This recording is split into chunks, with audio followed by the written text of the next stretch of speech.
तो बच्चों ये जो वेव ऑप्टिक्स की शुरुआत भी कहाँ से हुई? तो पहले जो था एक न्यूटन का नाम आप सबने सुना होगा। न्यूटन ने एक कंसेप्ट दिया regarding nature of light, correct? So at that time जो जितने भी साइंटिस्ट थे, they were trying to understand laws of nature. और न्यूटन ने क्या किया, नेचर ऑफ लाइट पे अपनी पहली एक थ्योरी दी जिसको हम बोलते हैं corpuscular nature of light. So this was given by Newton actually, ठीक है? ओके, तो what was in this corpuscular theory of light? जो लाइट बनी है, it is made up of small, very small, tiny tiny corpuscles. Corpuscles मतलब ये बहुत ही छोटी सी कोई एंटिटी, जैसे आप बोलते ना रेड ब्लड सेल्स, आरबीसीज, डब्ल्यूबीसीज, करेक्ट? वो तो खैर फिर भी बहुत बड़े हो गए फोटॉन्स के रिस्पेक्ट में, बट उसने, न्यूटन ने इनको कॉर्पस्क्यूल्स बोला। उसको क्या लगता था कि जो लाइट है ना, light is made up of particles actually. Newton को ऐसा लगता था, ठीक है? Light is made up of particle. तो he gave this concept of corpuscles that light, ये जो लाइट बनी किसकी किसकी बनी है? इन कॉर्पस्क्यूल्स की बनी हुई है। फिर उसने जो लॉज ऑफ रिफ्लेक्शन थे, लॉज ऑफ रिफ्रैक्शन थे, रिफ्रैक्शन देखा है ना हमने, करेक्ट? तो laws of reflection, refraction, he explained it based on this corpuscular theory. So we'll see this, what was this corpuscular theory of Newton. यहाँ पे आप थोड़ी हिस्ट्री पढ़ लेना regarding nature of light, correct? उस time you know they mirrors बहुत common थे, lenses are also there, and Descartes का आपने सुना होगा ना, डिस्कार्ड जिसके ऊपर अपना कोऑर्डिनेट सिस्टम का नाम दिया हुआ है। he also did some certain, he gives certain principles and all, correct? तो तो न्यूटन बेसिकली प्रपोज्ड कौन सा पार्टिकल नेचर ऑफ लाइट, जिसको हम कॉर्पस्कुलर थ्योरी ऑफ लाइट बोलते हैं। तो उसने क्या बोला, a source of light emits these corpuscles which travels along a straight line in absence of any external force. So first point Newton का था कॉर्पस्कुलर थ्योरी का, this was the first point. इसको आप ऐसे मार्क कर सकते हो, ठीक है? फिर क्या था नेक्स्ट पॉइंट?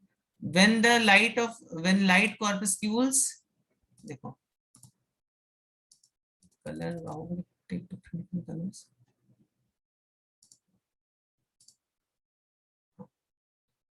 ऐसे चलो, तो इस नेक्स्ट पॉइंट क्या था? When the light corpuscles strike a reflecting surface, they undergo elastic collision and as a result follow the laws of reflection. तो लॉ ऑफ रिफ्लेक्शन क्यों क्यों हो रहा था? As a result of elastic collision, ठीक है?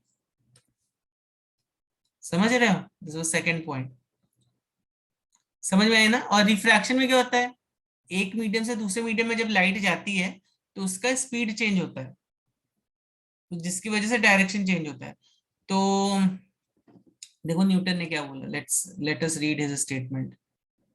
What he said, during refraction it is difference in attractive force between the corpuscles and the particles of the medium that causes a change in direction of corpuscles, correct? पर actually में ऐसा कोई attractive force होता नहीं है। तो यहाँ पे बेसिकली डिफरेंट ऑफ अभी हमें क्या मालूम है, different velocities of different light has different velocities in different mediums, ठीक है? We know this now. this this third point. तो वही a denser medium exerts a larger attractive force on light corpuscles to accelerate them along normal to the boundary, that's Newton, ठीक है? तो this was there, okay? तो ये सब थोड़ा पढ़ लेना। तो फिर क्या था, ओके अब जो जब बात है डिफरेंट कलर्स की, correct? Because Newton also said something about rainbows also. तो उसने कलर्स के बारे में बोला, डिफरेंट जो कलर्स होते हैं उसमें कॉर्पस्क्यूल्स का साइज प्रोबेबली डिफरेंट डिफरेंट रहेगा, which is giving our eye a sensation of different colours. So let's see what your book says. सो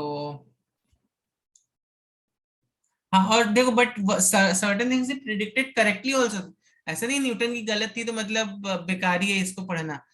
कुछ चीजें उस टाइम पर उसने एकदम सटीक प्रिडिक्ट भी कर दी थी। जैसे उसने बोल दिया कि न्यूटन, उसने क्या प्रिडिक्ट किया, 10, Newton's theory predicted that speed of light in denser medium would be, ये गलत था बट ठीक है, that in rare, this is a wrong statement actually.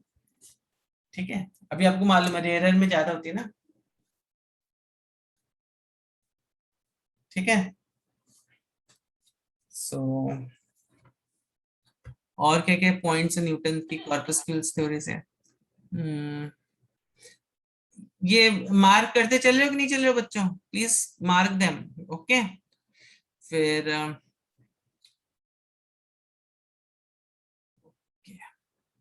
तो फिर वही the study of optical phenomena under the assumption that it travels in a straight line, ठीक है, दैट इज ओके। ओके, फिर इसके बाद देखो तो ये तीन चार पॉइंट्स है कुछ, वो आप याद कर लेना इसमें। ठीक है, पर कुछ चीजें वो एक्सप्लेन नहीं भी कर पाया, जैसे पोलराइजेशन ऑफ लाइट जो होता है, अगर आप इसको कॉर्पस्क्यूलर थ्योरी से एक्सप्लेन करो तो यू कांट एक्सप्लेन दैट। ठीक है, चलिए आगे बढ़ते हैं। वेव नेचर, सर यस अभी sir yes yes sir yes, अभी इससे पहले क्या मार्क करने बोला था आपने?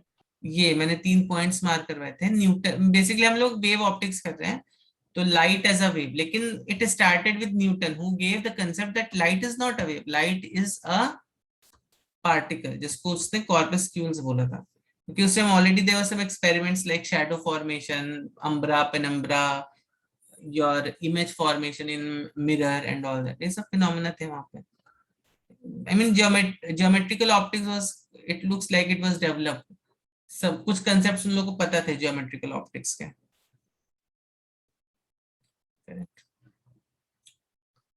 ओके, तो इसके बाद एक डच साइंटिस्ट है हाइगेंस, तो यू कैन जस्ट सी इसका, this is also he himself was a Dutch physicist, इसका नाम था। देखो न्यूटन ने कब दी थी अपनी corpuscular theory, he gave 1642 to 1726, correct. और इसने कब, ये शायद इतने साल, ये बहुत कम कम दिन जिंदा रहा था, 1629 टू 60 साल ही जिंदा रहा शायद ये, वॉट एवर इट वॉज, तो उसी टाइम में, करेक्ट, किस इन 1668, देखो 1668 न्यूटन ने कब दिया होगा ये, 1660, हाँ, तो इसी के बीच में जब न्यूटन अपनी ये वेव थ्योरी डेवलप कर रहा था, तो इसने टांग अड़ा दी, किसने, हाइगन्स ने, 1668 में। उसने बोला नहीं भाई न्यूटन, ये जो light, it's not particle, it is basically a wave nature. तो Huygens was of view that जो light, it is not a particle, it's not actually a particle nature, it is of wave nature. ठीक है, okay. तो अब इसने भी कुछ चीजें दी जो कि गलत हुई, और उसने भी कुछ ऐसी चीजें दी जो कि मतलब from which we can explain, we could get some clue, in fact of quantum mechanics तक का हमें कुछ क्लू पता चला, हम आगे देखेंगे क्या इसने ऐसा कुछ दिया। तो बेसिकली हाइगन्स किस उसका था, Huygens was of the view that light is a wave. ठीक है, अच्छा अब देखो इसने क्या बोला, इसमें से एक चीज गलत बोल दी कि तो अभी जैसे वेव्स अपनी, हमने अभी ट्रांसवर्स वेव्स देखा था कि मीडियम के वाइब्रेशन की वजह से ट्रांसवर्स वेव्स जो थी वो प्रोपेगेट हो रही थी, करेक्ट। तो हाइगन ने क्या अज्यूम किया, light to be a wave caused by vibration of particles of the medium. ठीक है, तो हाइगन ने अज्यूम किया कि जो लाइट है, wave caused by vibration of particles of the medium। समझ रहे हो, Huygens assumed light to be a wave caused by vibrations of the particles of the medium। समझ में आ रही है बात? हम्म। तो अब इसने कौन सा मीडियम अज्यूम किया था, ईथर। इसने, इसको क्या लगता था कि अर्थ और सन के बीच में एक मीडियम है जिसको हम ईथर बोल सकते हैं, और जब सनलाइट आ रही होगी तो वो उस मीडियम में डिस्टरबेंस प्रोपोगेट करते करते आ रही होगी, he felt like that. ठीक है,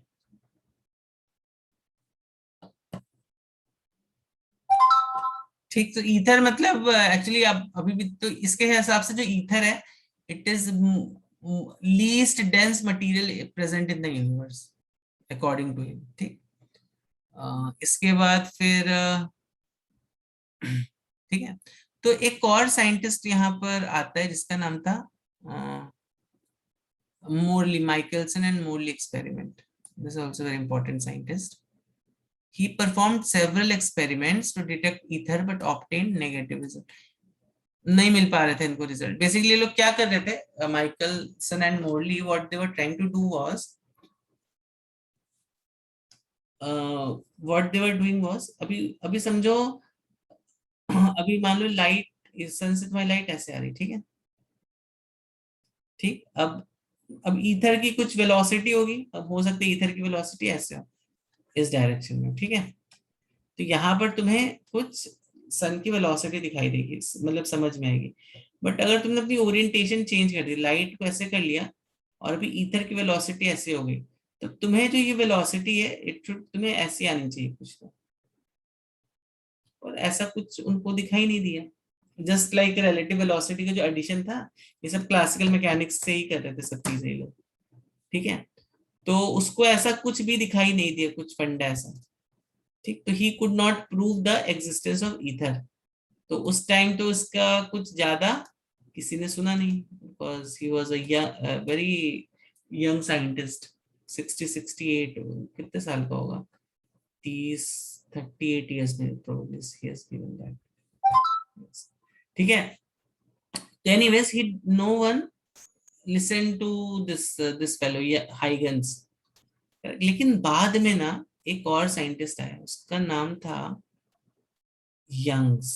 यंग्स ने एक एक्सपेरिमेंट, बहुत ही रिवोल्यूशनरी एक्सपेरिमेंट था, उसका नाम था यंग्स डबल स्लिट एक्सपेरिमेंट, जो आप आगे इस चैप्टर में हम लोग पढ़ेंगे भी, ठीक है। उसने प्रूव कर दिया that light is actually a wave nature. Light का वेव नेचर उसने प्रूव कर दिया। तो अभी आई थिंक यहाँ तक इतना काफी है। तो आप लोगों को इतनी बात समझ में आई ना, साइंटिस्ट के नाम क्या क्या है। तो न्यूटन के बाद कौन सा साइंटिस्ट है, this was given by Newton, this was given bye mister Newton. उसके बाद कौन सा साइंटिस्ट आया, हाइगन्स, ठीक है। हाइगन्स 1668 में he proposed wave theory of light,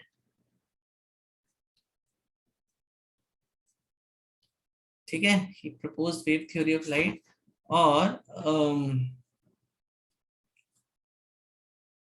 और ये जो वेव थ्योरी ऑफ लाइट ये लोग प्रपोज कर रहे थे बच्चों, वेव थ्योरी ऑफ लाइट कौन, हाइगन्स प्रपोज कर रहा था, ठीक है। तो इसने एक और चीज प्रपोज करी, दैट वाज ईथर। ईथर किसने प्रपोज किया, ठीक है, that is some material ether, जिससे डिस्टरबेंस ट्रैवल होके हमारे अर्थ पे आ रहा है। बट ईथर के लिए माइकलसन मोरली ने एक्सपेरिमेंट भी किए। Michelson, spelling Michelson, so spelling is Michelson, okay, Michelson, ठीक है। माइकलसन मोरली ने एक्सपेरिमेंट्स किए and they tried to find out कि ईथर ईथर होता है कि नहीं होता एक्चुअली में, but they failed, they could not find any ether kind of anything present in the universe. So उस टाइम इसका ज्यादा किसने सुना नहीं, बट बाद में एक और साइंटिस्ट है जिसमें बोला यंग्स करके, ही गिव डबल स्लिट एक्सपेरिमेंट, जिसको हम यंग्स डबल स्लिट एक्सपेरिमेंट भी बोलते हैं, जिससे प्रूव हो गया कि जो लाइट है ना, it is actually a wave nature.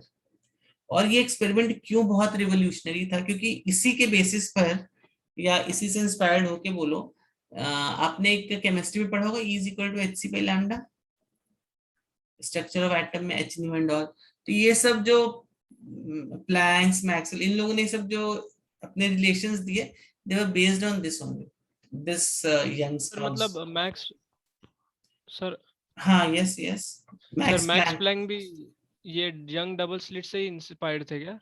Inspired मतलब उसने इसका जो, क्योंकि उस टाइम जब लोगों को पता चला कि भाई वेवलेंथ और ये सब में आप फोटोन को निकाल सकते हो, तो उसने उस सेम कंसेप्ट को इलेक्ट्रॉन पे अप्लाई कर दिया।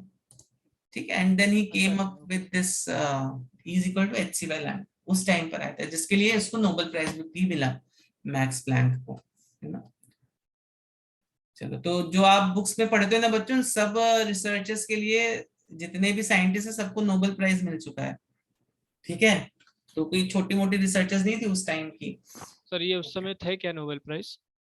नहीं, यंग्स को नहीं मिला, मैक्स प्लैंक को मिला था। यंग्स वाज इन हाँ ओके सर। 17 में आया होगा, 100 साल बाद, मतलब 1720 18 सेंचुरी के पहले। Nobel prize started after 19 this thing, 19 century. ठीक, तो तो इट वाज लाइक दिस। ठीक है, समझ में आई बात। यंग्स डबल स्लिट, तो इस एक्सपेरिमेंट को हम पढ़ेंगे क्या होता है। लेकिन उसके बाद एक और रिवोल्यूशन हो गया। क्या हो गया? आइंस्टाइन। आइंस्टाइन ने एक्चुअली एक्चुअली आइंस्टाइन से भी देवर काइंड ऑफ, आइंस्टाइन की जो जो जो इक्वेशन निकली थी फोटो इलेक्ट्रिक इफेक्ट की, उससे भी काफी कुछ डिस्कवरीज हुई थी स्ट्रक्चर ऑफ एटम पे। तो आइंस्टाइन ने एक अपना एक्सपेरिमेंट दिया, photo electric effect. Anyways, we are not concerned with side discoveries, किससे side discovery, that's another topic. But आप ध्यान में रखो, सीक्वेंस याद रखो साइंटिस्ट्स की। पहले न्यूटन, न्यूटन के बाद हाइगन्स, हाइगन्स के बाद माइकलसन मॉर्ली, जिन्होंने ईथर की प्रेजेंस को डिटेक्ट करने का कोशिश किया। फिर यंग्स आए, यंग्स ने डबल स्लिट एक्सपेरिमेंट दिया, जिससे proved wave nature of light.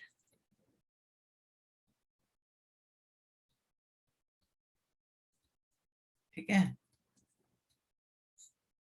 See everything is like एक चेन की तरह ना, अगर चेन की एक कड़ी भी निकाल दोगे तो फिर चेन टूट जाएगी, ऐसा है। तो हम ये नहीं बोल सकते कि वो मैक्स प्लैंक ने यंग से ही केवल इंस्पायर्ड होकर अपनी is equal to H C by lambda वाला जो ये था उसने बताया। तो everything is like a chain. Correct, अगर रदरफोर्ड का मॉडल नहीं आता था एटम में, तो हमें आगे के मॉडल्स नहीं पता चल पाते थे। करेक्ट, तो वी शुड नॉट थिंक कि रदरफोर्ड का तो एकदम ऐसा थर्ड क्लास मॉडल, नो, उसका भी मॉडल का अपना अपना सिग्निफिकेंस है। रदरफोर्ड का मॉडल है, इसीलिए तो नील बोर ने अपना मॉडल दिया। नील बोर का इसलिए श्रोडिंगर वेव इक्वेशन का डिस्कवरी हुआ। So it was like a chain की हर एक कड़ी है वो। ठीक है, एक कड़ी को भी निकाल दोगे तो फिर आगे की कड़ियां टूट जाएंगी सब। चलिए, तो आइंस्टाइन ने फोटो इलेक्ट्रिक इफेक्ट दिया, जिससे ये प्रूव हो गया कि light is actually particle nature. अब ये न्यूटन का जैसा पार्टिकल नहीं था। न्यूटन का जो पार्टिकल था, न्यूटन ने जो बोला लाइट इज पार्टिकल, तो वो जो particle, he was talking of slightly bigger particles. But Einstein जो जिन पार्टिकल्स की बात कर रहे हैं, photons and all, very very tiny tiny particles. ठीक है, okay? इतने छोटे हैं कि वो शायद इलेक्ट्रॉन से भी छोटे रहेंगे, photons, if I am not wrong. तो एनीवेज, तो आइंस्टाइन ने, ही gave this phenomena of photo electric effect. और इससे क्या प्रूव हुआ? इससे प्रूव हुआ भाई कि लाइट जो है पार्टिकल नेचर शो करती है। लाइट, लाइट क्या है? Light it shows particle nature. ठीक, तो अब लोगों के मन में कंफ्यूजन हो गया कि लाइट जो है पार्टिकल नेचर है, या लाइट जो है वो वेव नेचर है। ये भी एक्सपेरिमेंट हम पढ़ने वाले हैं। इनफैक्ट आपको एक पूरा चैप्टर ही फोटो इलेक्ट्रिक इफेक्ट के ऊपर। यस, तो अब जो कंफ्यूजन हुआ लोगों में कि लाइट जो है वो पार्टिकल है, कि लाइट जो है वो वेव है, तो ये कंफ्यूजन हो। तो फिर हम लोगों ने क्या बोल दिया? Light shows dual nature. We said light shows dual nature. Why we say light shows dual nature? दोनों भी कैरेक्टरिस्टिक्स दिखा सकती है लाइट, पार्टिकल के कैरेक्टरिस्टिक्स भी दिखा सकती है लाइट, और वेव के कैरेक्टरिस्टिक्स भी लाइट दिखा सकती है। ठीक है, समझ में आई बात? समझी कि नहीं समझी बात? ओके, चलो।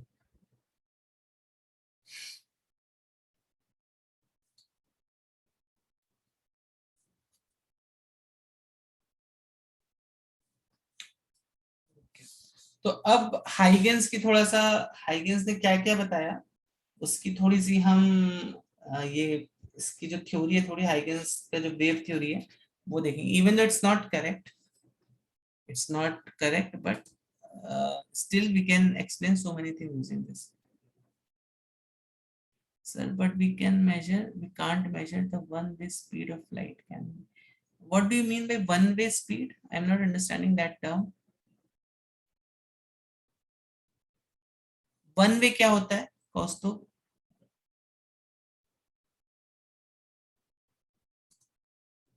चलिए, तो हाइगन्स की जो थ्योरी है अकॉर्डिंग टू दिस, देखो एक उसने क्या बोला, एक प्राइमरी सोर्स होता है, ठीक है, इसके according there is a ether medium जिसमें सब चीज हो रहा है, ठीक है। तो अब इसके according but certain things we can obviously feel, जो इसमें इससे कुछ चीज हम प्रूव भी कर सकते हैं एक्चुअली में। तो अब जैसे हाइगन्स ने क्या बोला कि एक प्राइमरी सोर्स होगा, जैसे मान लो this is my primary source, ठीक है। इस प्राइमरी सोर्स से क्या होगा, what will happen from this primary source, क्या होगा बच्चों, इस प्राइमरी सोर्स से कुछ वेव फ्रंट्स निकलेंगे। जैसे जैसे सपोज अगर आप एक पानी लो और यहाँ पर ऐसे काइंड ऑफ ऐसे ऐसे बीच में you just start hitting the water, water की सरफेस को हिट करो, देखो ये बीच का सोर्स हो गया तुम्हारा, और इसमें जो यहाँ से जो रिपल्स निकलेंगे कुछ इस तरह से दिखाई देंगे ना तुम्हें,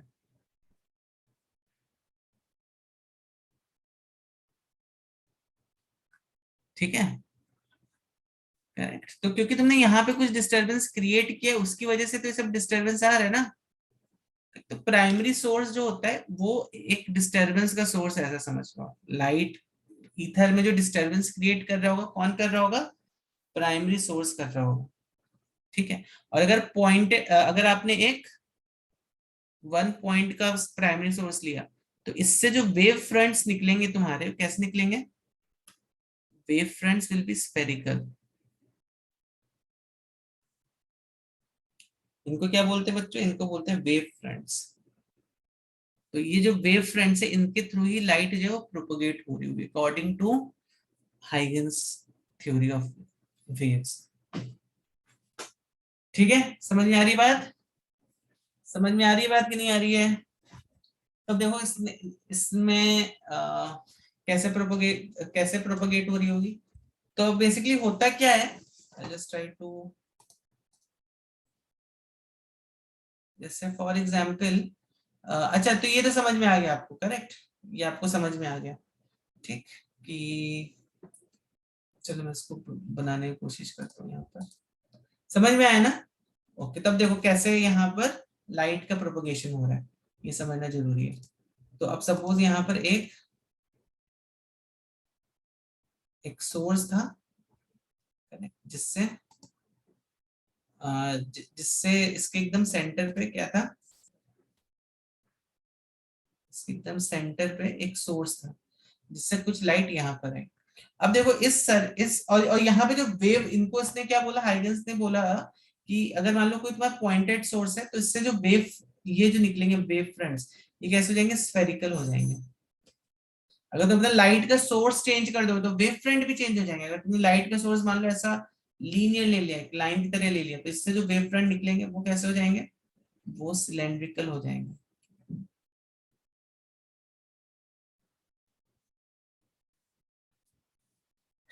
ठीक है। समझ में आई बात, समझी बात की नहीं समझी, ठीक है। ऐसे ऐसे he said, he gave the concept of basically wave fronts, अगर और भी बताऊंगा मैं वेव फ्रंट्स के बारे में, पहले हम देखते हैं यहाँ पे प्रोपोगेशन कैसे हो रहा है। तो अब उसने बोला ये एक प्राइमरी सोर्स है जिससे हमारा एक वेव फ्रंट निकला। अब इस वेव फ्रंट पे भी कई सारे प्राइमरी सोर्सेज हो जाएंगे। अब जैसे भी यहाँ पे ये ना they will also be act, ये सब जो रहेंगे ना they will be also be acting like a primary source. तो अभी मान लो कोई एक सेकंड काम करता हूँ, समझ में आई ना बात। तो ये जो आपको यहाँ पर दिख रहा है रेड कलर का स्फीयर, इसके ऊपर कई सारे भी प्राइमरी सोर्सेज हो जाएंगे। ठीक है, जैसे फॉर एग्जांपल अभी अगर मैं एक बनाऊं प्राइमरी सोर्स इसके ऊपर, I will be just trying to make an approximate diagram. ठीक है, ठीक। तो देखो एक ये हो गया, एक ये हो गया, ठीक है, एक ये हो गया लाइक दैट। और इनका ओरिजिन कहाँ पर है, इन सब, अब इन सब वेव फ्रंट्स का ओरिजिन कहाँ पर है, इन सब वेव फ्रंट्स का ओरिजिन है ये। ठीक है, बहुत ही सिंपल है समझना।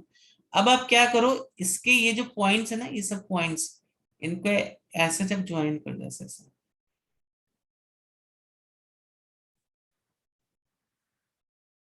ठीक है, करेक्ट। तो ये एक नया वेव फ्रंट बन गया तुम्हारा, ये एक नया वेव फ्रंट बन गया, बन गया कि नहीं बन गया।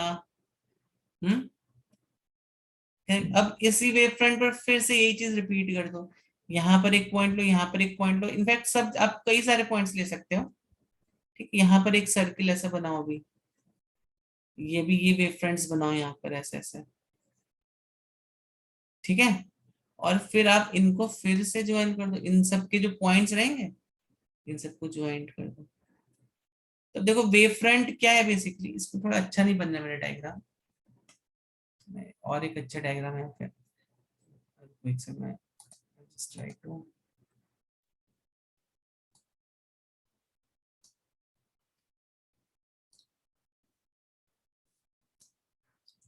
ये डायग्राम। तो ऐसा कुछ आपको दिखाई देगा, मतलब ये एक स्फेरिकल वेव फ्रंट है, इस पॉइंट से साइमल्टेनियसली कई सारे और वेव फ्रंट जनरेट हुए। ठीक है, फिर ये वेव फ्रंट कहाँ पे पहुंचे, यहाँ पे पहुंच गए। ठीक, फिर ये इस पॉइंट पे, अब देखो अब इस पॉइंट पे पहुंच के कई सारे, इस पॉइंट पे पहुंच के अब कई सारे वेव फ्रंट्स जनरेट होंगे ना, होंगे कि नहीं होंगे। इस पॉइंट पे पहुंच के अब कई सारे वेव फ्रंट यहाँ पे जनरेट होंगे। तो देखो जैसे फॉर एग्जांपल अभी यहाँ पर जो जनरेट होगा वेव फ्रंट, कुछ ऐसा दिखाई देगा ना आपको।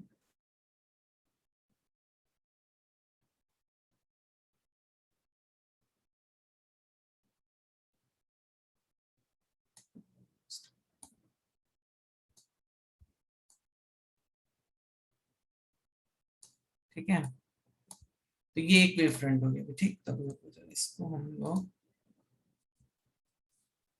यहाँ पर आएगा, जैसे मान लो यहाँ, ठीक, फिर देखो अभी एक वेव फ्रंट यहाँ पर आ गया ऐसा। जैसे अब देखो, अब जो ये बड़ा वाला जो सर्किल बना, यहाँ पर अब ये सब जो वेव फ्रंट्स हैं ये यहाँ पर आ गए। ठीक है, और फिर इन इन सब पॉइंट्स को ज्वाइन कर दो, फिर यहाँ पे एक पॉइंट ले लो, इनका वेव फ्रंट बनाओ, ऐसा आप करो। करेक्ट। और ये जो वेव फ्रंट्स होते हैं, what are these actually according to Huygens wave theory, these wave fronts are nothing but points on the wave जहां पर फेज सेम है। वेव फ्रंट्स क्या है बच्चों, वेव फ्रंट्स वो पॉइंट्स है इस वेव में जहां पर इन सब पॉइंट्स का जो फेज डिफरेंस है वो सेम है। अगर आप इस पॉइंट का, इस पॉइंट का, इस पॉइंट का सबका फेज डिफरेंस देखोगे तो इन सब पॉइंट्स का फेज डिफरेंस इज सेम। तो points having same phase difference.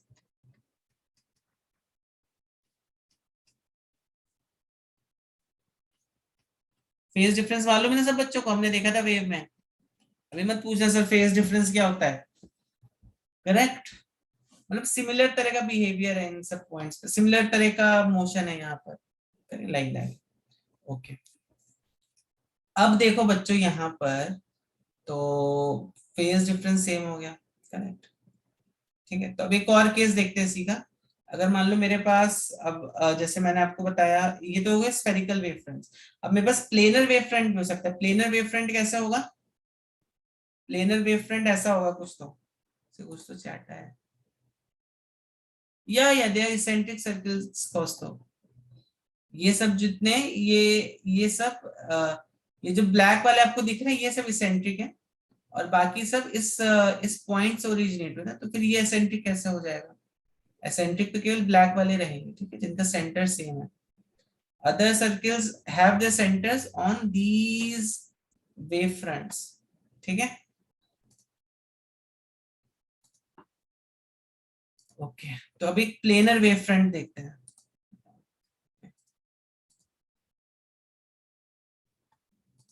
Planar का तो देखो प्लेनर वेव फ्रंट कैसा होता है।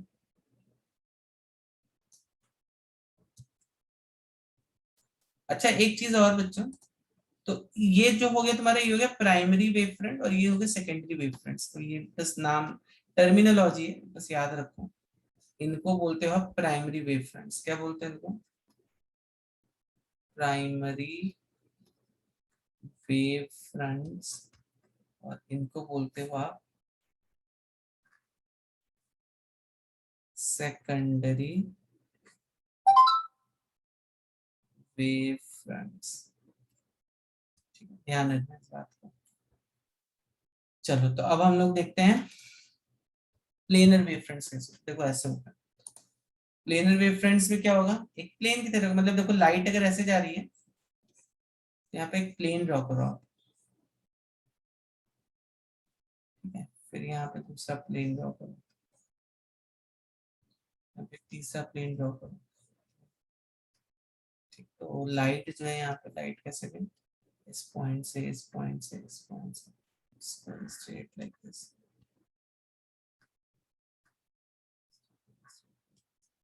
लाइट ऐसे से जा रही है। तो ये बेसिकली वेव फ्रंट कैसे हो गए? ये हो गए हमारे प्लेनर वेव फ्रंट्स, ठीक है। ये सब सर ये बच्चों, सेकेंडरी रहते क्या प्लेनर वेव फ्रंट्स? हाँ नहीं, ये यहाँ पे भी प्राइमरी वेव फ्रंट्स हैं। These are primary sir wave नहीं, लेकिन फ्रंट्स। ये कोएग्जिस्ट कैसे करते हैं, मुझे समझा नहीं। को एग्जिस्ट कैसे करते हैं?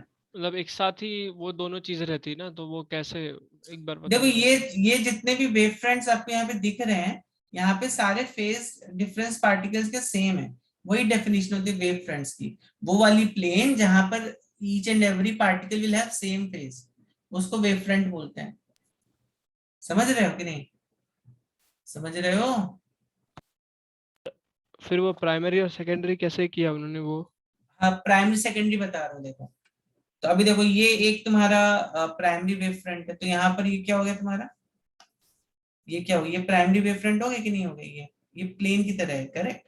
ये प्राइमरी वेव फ्रंट हो गया। अब इस प्राइमरी वेव फ्रंट में कई सारे सेकेंडरी वेव फ्रंट्स होंगे, एक दो, आप जितने भी पॉइंट्स लेने आप ले लो। जैसे मैंने यहाँ पर एक ये सर पॉइंट ले नहीं, लिया है। तो एक्सक्यूज मी सर। हाँ बोलो बोलो।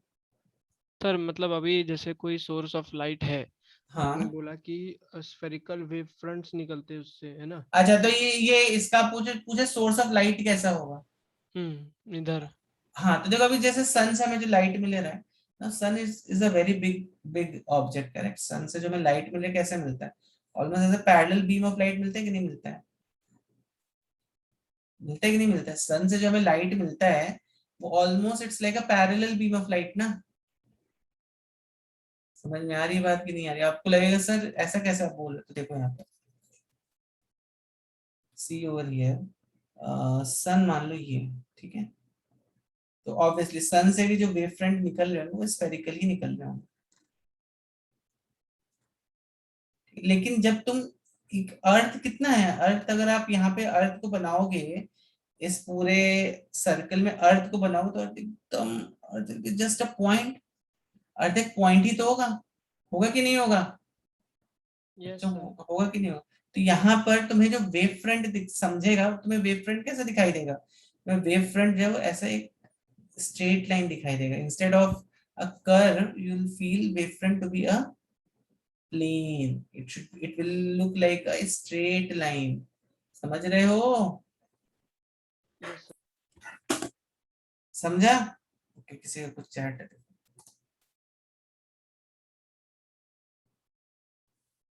प्राइमरी, तो हाँ प्राइमरी सोर्स इज सन, यहाँ पे प्राइमरी सोर्स इज सन।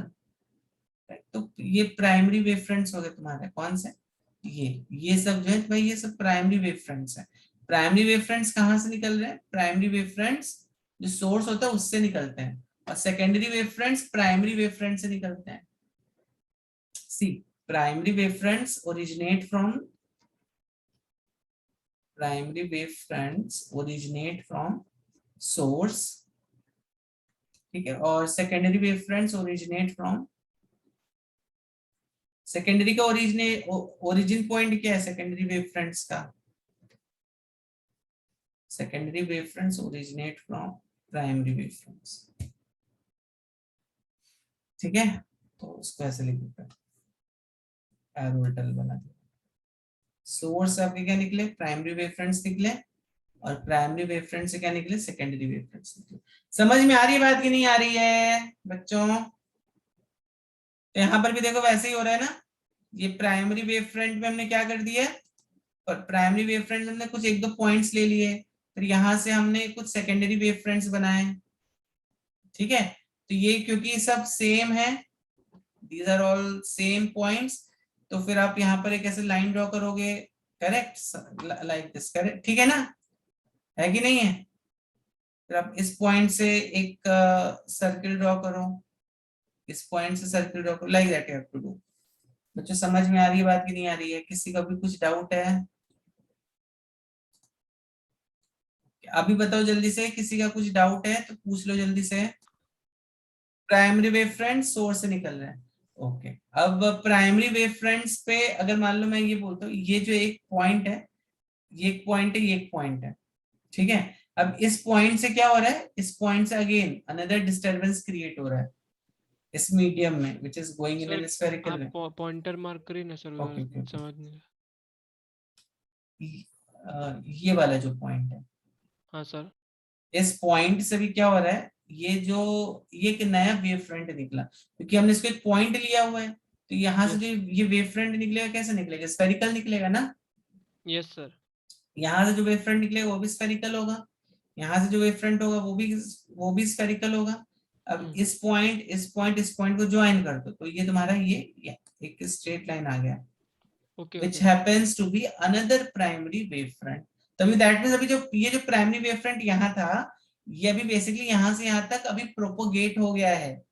समझ में आ रही है बात? तो यहाँ पे अनदर ऐसे वेवफ्रंट निकलते रहेंगे, निकलते रहेंगे। देन व्हाट विल हैपन, ये जो प्राइमरी वेवफ्रंट यहाँ पर था, this gets propagated to this point. अच्छा सर, तो ऐसे कंटिन्यूस या कंटिन्यूस ऐसा होता। कंटिन्यूस होता रहेगा, ऐसा होता रहेगा। और ये जो वेव है, ये जो लाइट वेव है, it will start propagating in this direction. Like this is according to Huygens principle। ऐसा होता नहीं है, but this is according to Huygens principle of wave theory of light। ठीक है, समझ में आई बात? और यहाँ पर देखो, सोर्स अगर तुम्हारा ऐसा है, कैसा सोर्स है?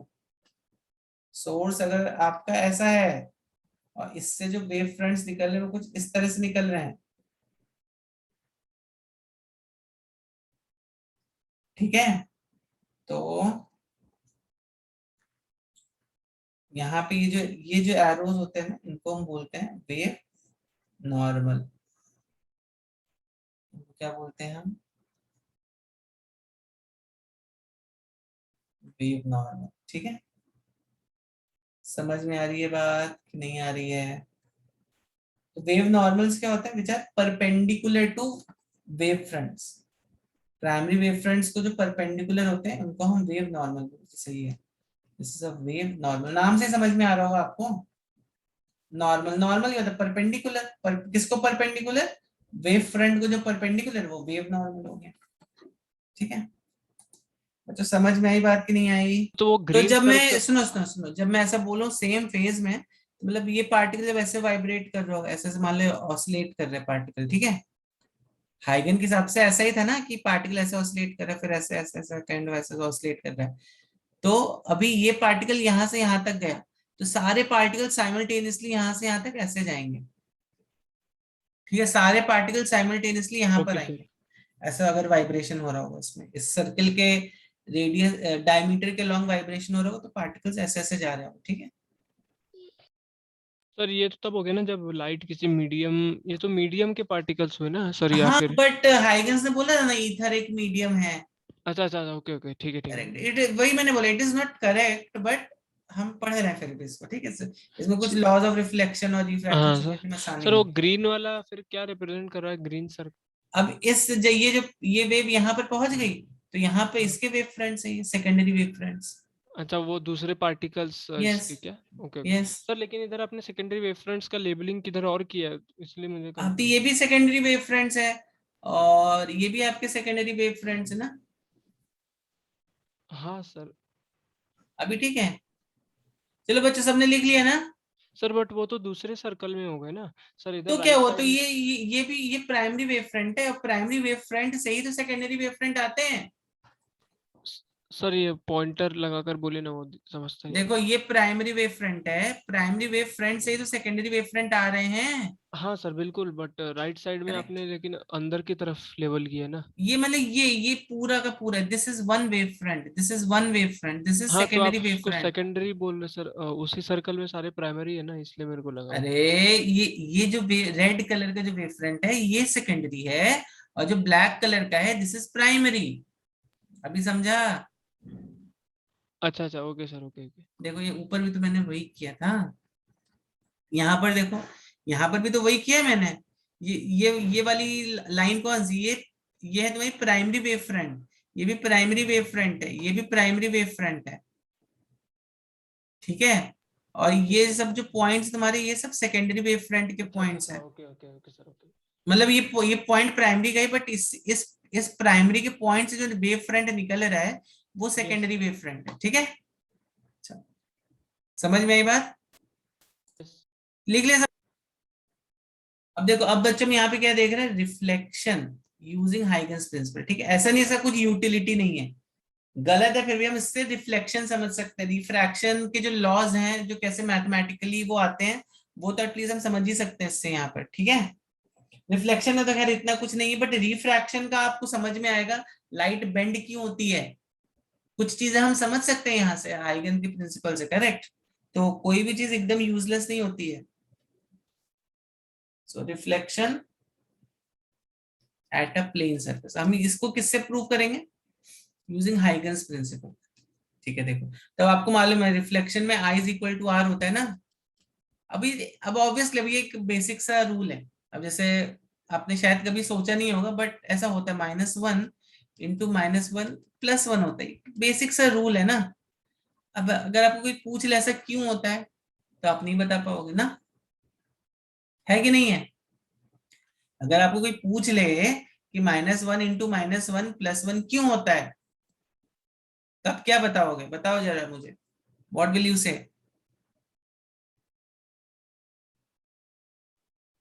तो शायद इसका प्रूफ है बाद में बताऊंगा कभी, but there certain very basic things in physics जो हम काफी यूज टू हो चुके हैं, जैसे -1 into -1 +1, we use to this thing. Correct, अब जैसे रिफ्लेक्शन अगर आप कराओगे तो I is equal to R, आप you are use to it, but ऐसा होता क्यों है, करेक्ट, इसको हम समझेंगे यूजिंग हाइगन का प्रिंसिपल से। तो देखो बच्चों, यहाँ पर मान लो यहाँ पर ये एक मिरर है। ठीक है, ये क्या है, इस ग्राफ लिया है मैंने ताकि हम थोड़ा आसानी से ये ड्रॉ कर सकें। ये क्या है, बेसिकली मेरा एक मिरर है, आपके सामने मैं रे डायग्राम ड्रॉ कर दूँ। ठीक है, अब देखो इस मिरर में क्या हुआ, आई सी वेदर इसमें यहाँ पर इससे आ रही कि नहीं आ रही है।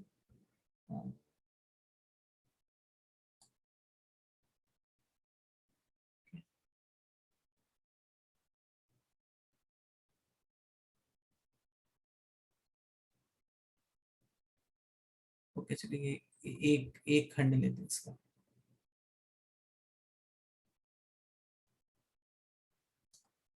ठीक है, दिस इज, ये आपको जो डॉटेड लाइन दिख रही होगी यहाँ पे, दिस इज नॉर्मल। नॉर्मल हम यहाँ पे ऐसे बना सकते हैं, हाथ से बना सकते हैं।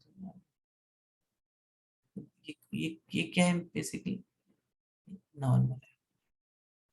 उसको अच्छे से और थोड़ा अच्छे से बनाते हैं, तो दूसरे कलर से बनाते हैं, वेरियस कलर्स ओवर हियर। ये हो गई मेरी normal.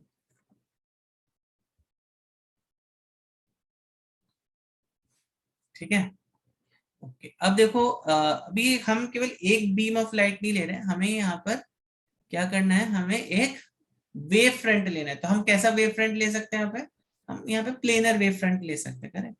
So if we take a planar wave front, तो यहाँ पे देखो ये जो प्लेनर वेव फ्रंट आएगा तुम्हारा, कहाँ पे आएगा, यहाँ पर आएगा।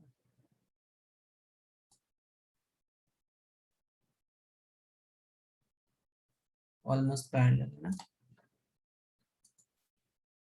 ठीक है। This is a planar wave front.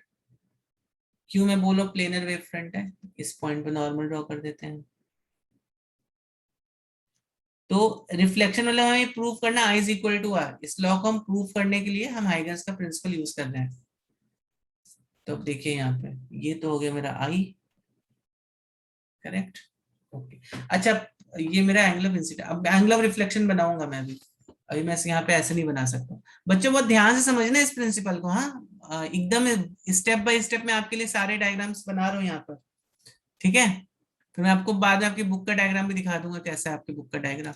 अब देखो बच्चों, नाउ व्हेन वी से प्लेनर वेवफ्रंट, प्लेनर वेवफ्रंट का मतलब ये होता है कि अगर समझो ये काइंड ऑफ ये एक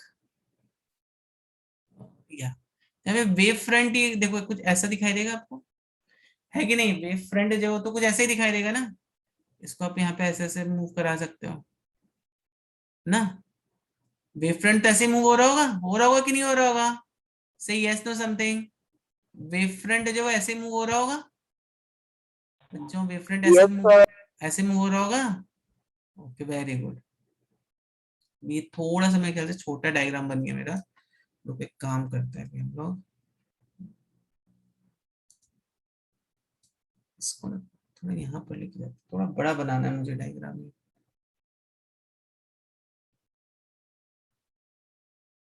आज मयंक कुछ बोल नहीं रहे, क्या बात है मयंक, आप कितने दिन से कुछ बोल क्यों नहीं रहे हो, सब एग्जाम चालू है क्या कुछ, इसको सही कर देता हूँ। बेसिकली ये ग्रीन कलर का जो लाइन दिख रहा है, this is a planar wave front, जो कि ऐसे ऐसे आगे की तरफ बढ़ रहा है, ठीक है, ओके। अब देखो क्या होगा, अब now just try to understand one thing बच्चों। अब ये जो वेव फ्रंट है, ये जब यहाँ पे आते आते आते आते आते आते जब इस पॉइंट पे एग्जैक्टली आ जाएगा, अब देखो इस पॉइंट पर क्या होगा, एग्जैक्टली इस पॉइंट पर, इस पॉइंट की बात कर रहा हूँ मैं, चलो ठीक है मैं इसको पैसे बना देता हूँ। एग्जैक्टली जब वो इस पॉइंट पर आएगा ना, ऐसा ना,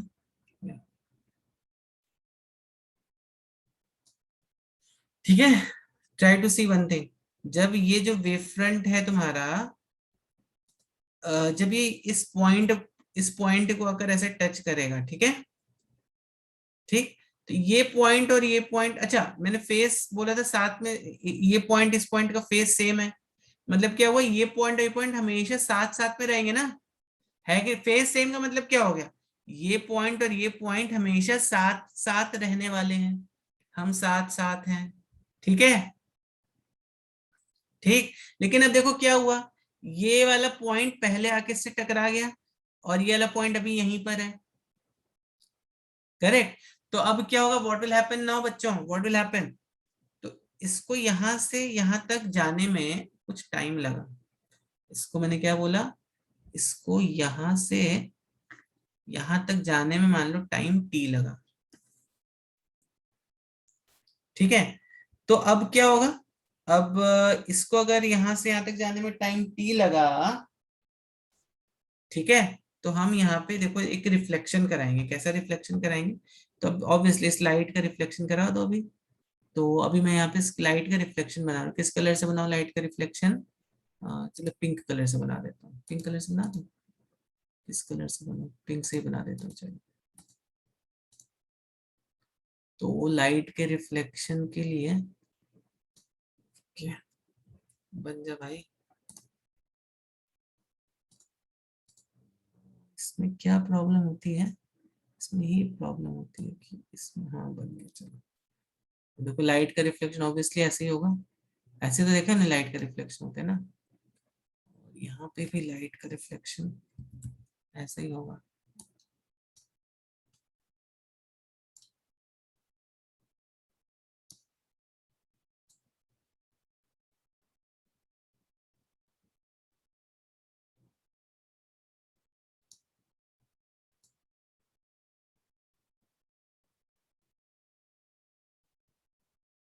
ठीक है, तब देखो क्या हुआ बच्चों, यहाँ पे ध्यान से समझो क्या हुआ। ये जो लाइट यहाँ पर ऐसे आई, after striking at this surface, this will get reflected like this, will get reflected like this। ठीक है, अब ध्यान से समझो कि ये वाला जो जो भी डिस्टेंस है, अगर आप यहाँ से एक ऐसा, यहाँ पे कैसा आर्क बना, आर्क ड्रॉ करते हो, मतलब if I draw arc over here like this, जो भी जितना भी डिस्टेंस है, ठीक है, ये जितना हाँ ये जितना भी डिस्टेंस है, उतना डिस्टेंस अगर मैं यहाँ पे ट्रांसफर कर दूं, मतलब अगर समझने का कोशिश करना, हाँ मैं क्या बोल रहा हूँ। अगर मैं इसको थोड़ा सा मोटा करेंगे अभी, कौन सा कलर लूं अभी, लू लेता हूँ, लेकिन अभी इसको थोड़ा मोटा करके दिखाता हूँ मैं आपको।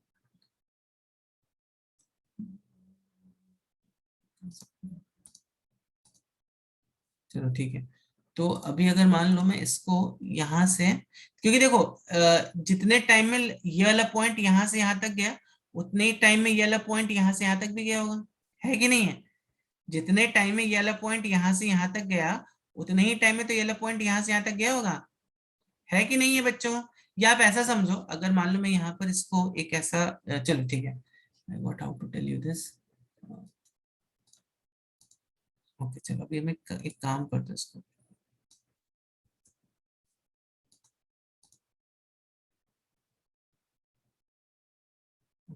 इस पॉइंट से मैं एक लाइन ड्रॉ करूंगी। हाँ ओके बच्चों, ओके अब जस्ट यहाँ पर एक चीज ऑब्जर्व करना बच्चों, अगर आपको कुछ नहीं समझा तो प्लीज बताना मुझे, मैं बता दूंगा वो, बट यहाँ पर समझो ये पी क्यू है, ये डिस्टेंस, और ये डिस्टेंस मान लो है आर एस। तो बच्चों पी क्यू और आर एस ये डिस्टेंस सेम होंगे कि नहीं होंगे, व्हाट डू यू थिंक। जितनी time taken by the light to travel Q to P will be same in travelling from R to S. अब इसके बाद क्या होगा, अभी अभी ये वाला जो वेव फ्रंट है, ये अभी इसके पिंक वाली लाइट के साथ साथ चलता रहेगा, रिफ्लेक्टेड लाइट के साथ, ठीक है। बट क्या आपको ये बात समझ में आ रही है, time taken to travel P Q will be same as time taken to travel R S. Time taken to travel pq is same as time taken for traveling rs।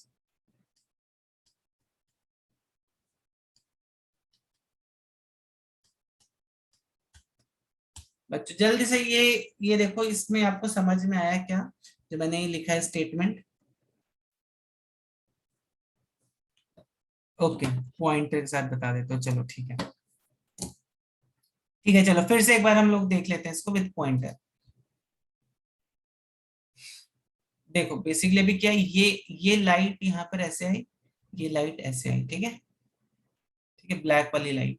Now क्या होता है, यहाँ पर ये नॉर्मल है हमारा, this is my normal. और अब देखो क्या होगा बच्चों, ये वाला जो पॉइंट है, ये रेड वाला जो पॉइंट आपको यहाँ पे दिख रहा है, ये पॉइंट पहले जाके यहाँ से टकरा जाएगा, ठीक है। लेकिन ये वाला पॉइंट और ये वाला पॉइंट तो साथ साथ में रहना चाहिए, हम साथ साथ हैं, ठीक है। तो ये वाला पॉइंट, इसको यहां से यहाँ तक आने में थोड़ा टी टाइम एक्स्ट्रा डिले हो जाएगा। मतलब अभी अगर आप देखोगे तो जो वेव फ्रंट है तुम्हारा, वेव फ्रंट अगर आप बनाओ यहाँ पे, तो वेव फ्रंट जो है वो अभी यहाँ से हो सकता है वेव फ्रंट ऐसा, ऐसा होके ऐसा हो जाए, और फिर कैसा हो जाए वेव फ्रंट, फिर यहाँ से वेव फ्रंट ऐसा उठ के ऐसा उठ के वेव फ्रंट क्या हो जाएगा,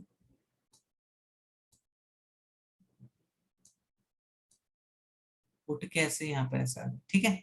समझ में आया क्या होगा, जो ये वेव फ्रंट भाई यहाँ पर था, दिख रहा है आपको, ये वेव फ्रंट यहाँ पे दिख रहा था आपको, तो ये वेव फ्रंट जो है वो देखो कैसा कैसा होगा, ये वेव फ्रंट यहाँ पे ऐसे आया और ये वेव फ्रंट ऐसा मूव करेगा। समझ में आई बात की नहीं आई, ये वेव फ्रंट यहाँ पे ऐसा ऐसा मूव करेगा। Try to animate it, no sir नहीं समझ। और ये वाला वेव फ्रंट यहाँ पे ऐसा कैसा move करेगा। क्या नहीं हेलो समझ सर। रहे, हाँ बोलो बोलो, क्या नहीं समझ रहा है। सर अभी जो आपने ये बताया ना वो एंगल कुछ तो बताया ना आपने सिंपल वो। कंसेप्ट है, सिंपल, ठीक है। अगर आपको वेव फ्रंट से नहीं समझ में आ रहा, पॉइंट से समझो इसको, ठीक है। देखो पॉइंट इज, ये वाला जो पॉइंट है, ये देखो, ये पॉइंट, ये वाला पॉइंट और ये वाला पॉइंट, ये हमेशा साथ साथ में चलेंगे, ठीक है। लेकिन मैंने आपको क्या बताया, यहाँ पर एक ट्रेजेडी हो गई, क्या हो गया कि ये वाला पॉइंट पहले यहाँ पे टकरा गया और ये वाला पॉइंट जो है अभी हवा में ही रह गया, ठीक है। ये वाला पॉइंट अभी हवा में ही रह गया, ये वाला पॉइंट।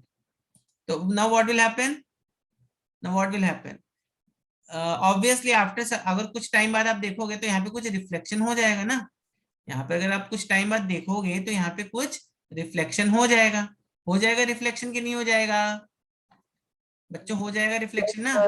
तो अब उसके बाद क्या होगा, आफ्टर सम टाइम, यहाँ पे कुछ ऐसे टकराने के बाद यहाँ पे इसका कुछ ऐसा मोशन होगा, इसका कुछ ऐसा मोशन होगा, टकराने वकराने के बाद क्या होगा कि आफ्टर सम टाइम ये पॉइंट P और ये पॉइंट S, अभी ये दोनों साथ साथ में चलना स्टार्ट कर देंगे। करेक्ट, क्यों, क्योंकि ये और ये एक वेव फ्रंट बना रहे, देखो। और वेव फ्रंट की स्पेशलिटी क्या होती है कि वो हमेशा सेम फेज में रहता है ना। समझ में आ रही है बात की नहीं आ रही है। तो अभी पहले क्या था, जो RS साथ साथ चल रहा था, अभी P और S अभी साथ साथ चलना स्टार्ट कर देंगे अभी, ठीक है। लेकिन इस बीच में क्या हुआ, ये से टकराया, ये वेव फ्रंट ऐसे टकराया एंड ऑल, तो ये वेव फ्रंट ने अपना, इस वेव फ्रंट ने, देखो मैं वही आपको बता रहा था, ये जो वेव फ्रंट था, ऐसे टकराने के बाद क्या वो ऐसे आया होगा, ठीक है। फिर ये वेव फ्रंट कैसा आया होगा, फिर ये वेव फ्रंट, एक सेकंड, ये वेव फ्रंट ऐसे टकराया, फिर ये जो वेव फ्रंट था ये ऐसे टकराने के बाद ये कुछ ऐसे ऐसे गया होगा, है कि नहीं है। पहले देखो ये ऐसे था, तो ये पहले ऐसे गया, फिर उसके बाद क्या हुआ, ये वाला वेव फ्रंट जो था वो कैसा गया, कैसा गया अभी, फिर उसके बाद ये जो वेव फ्रंट था हमारा, करेक्ट, अभी यहाँ से टकरा, फिर यहाँ से ऐसे गया। क्या नहीं समझा इसमें, बताओ मुझे। सर अभी समझा। अभी समझा, किसी का तो बैकग्राउंड वॉइस आ रहा है, ठीक है। चलो सब अभी समझ में आया ना सब बच्चों को, ओके। तो अब देखो टाइम, जितना टाइम इसको यहाँ से यहाँ तक जाने में लगेगा, उतना ही टाइम इसको यहाँ से यहाँ तक जाने में लगेगा। सिंपल सा लॉजिक है। तो QP और RS ये दोनों डिस्टेंस सेम हो जाएंगे, ठीक है। QP और RS डिस्टेंस जो है वो क्या हो जाएंगे बच्चों, सेम हो जाएंगे कि नहीं, बच्चों सेम हो जाएंगे कि नहीं हो जाएंगे, सो गए सब बच्चे। हाँ सर ये तो स्नेल्स लॉ जैसा है ना। हाँ, स्नेल्स लॉ ही जैसा है, बट ठीक है। QP is equal to RS, ठीक है। और यहाँ पर देखो ये एंगल I है और इस एंगल को हम क्या बोलते हैं, R बोलते हैं, बोलते कि नहीं बोलते हैं। Similarly this angle is I, इस एंगल को क्या बोलते हैं, R बोलते हो कि नहीं बोलते हो। Yes sir. ओके, तो अब अगर ये एंगल I है तो बच्चों यहाँ पर आप देखो ये एंगल भी तुम्हारा I होगा। अब सोच लेना कैसे होगा, अब ये मैं अभी नहीं करने वाला हूँ। और अगर यहाँ पर ये एंगल R है, मतलब बेसिकली कहने का मतलब हुआ, जाने दो, ये एंगल अगर R है मेरा, ठीक है, तो यहाँ पर मेरा ये एंगल भी R होगा, ठीक है। ये एंगल भी मेरा R होगा, ठीक। बच्चों समझ में आ रही है बात कि नहीं, समझ में आ रही है बात कि नहीं आ रही है। देखो ये 90 डिग्री एंगल है, ये भी 90 डिग्री ये है, करेक्ट। तो अब आई होप इतना सब बच्चों को समझ में आ गया होगा। Anyone who didn't understood anything in this whole scenario, जल्दी से बताओ। तो एक्चुअली में अगर आप देखो ट्रायंगल इन, अब यहाँ पे थोड़ा सा 10th वाला मैथ्स लगाना है हमें। In triangle R S P और and triangle R Q P, ठीक है। तो एस आर या क्यू, ये देखो Q P is equal to R C, हमने प्रूव कर दिया उधर पे, Q P is equal to R S, Q P is equal to R. इसको चाहिए तो थोड़ा बड़ा बना दूं क्या, बट इसको बड़ा करूंगा तो फिर ये शायद ठीक है ऐसे रहने दो। आपको समझ में तो आ रहा है ना आर एस पी कौन सा ट्राइंगल में, इससे भी बना देता हूँ एक बार। आर एस पी देखो ये वाला ट्राइंगल है, आर एस पी ये वाला ट्राइंगल है, एक हमें ये वाला ट्राइंगल लेना है और दूसरा कौन सा ट्राइंगल लेना है, दूसरा हमें ये वाला ट्राइंगल लेना है,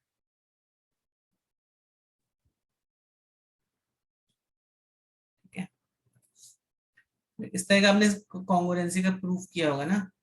तो देखो क्यूपी, क्यूपी कौन सा हो गया, ये वाला QP is equal to R S, R S क्या, आर एस क्या हो गया, this is our R S, ठीक है। QP is equal to R S, ठीक। चलो बहुत बड़ी बात, बहुत बढ़िया बात। फिर यहाँ पर अभी R P is common, P R या आर पी देख लीजिए आप कुछ भी, आर पी कॉमन हो गया, आर पी इज कॉमन,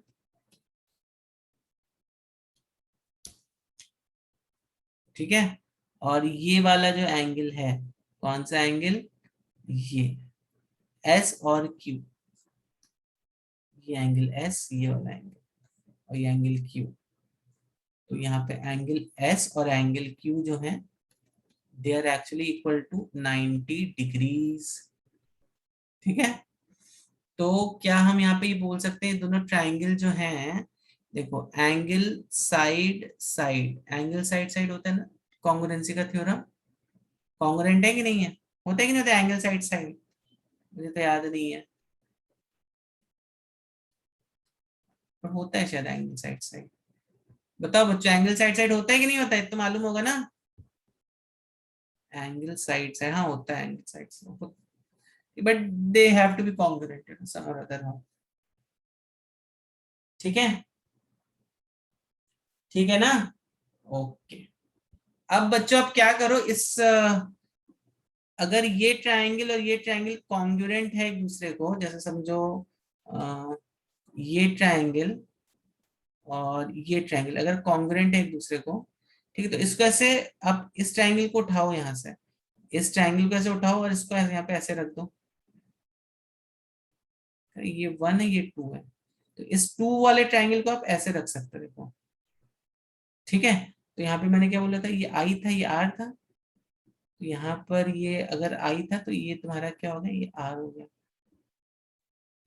ठीक है। तो यहाँ पे आई इज इक्वल टू आर इस केस में हो जाएगा, बच्चों हो जाएगा कि नहीं, हाँ।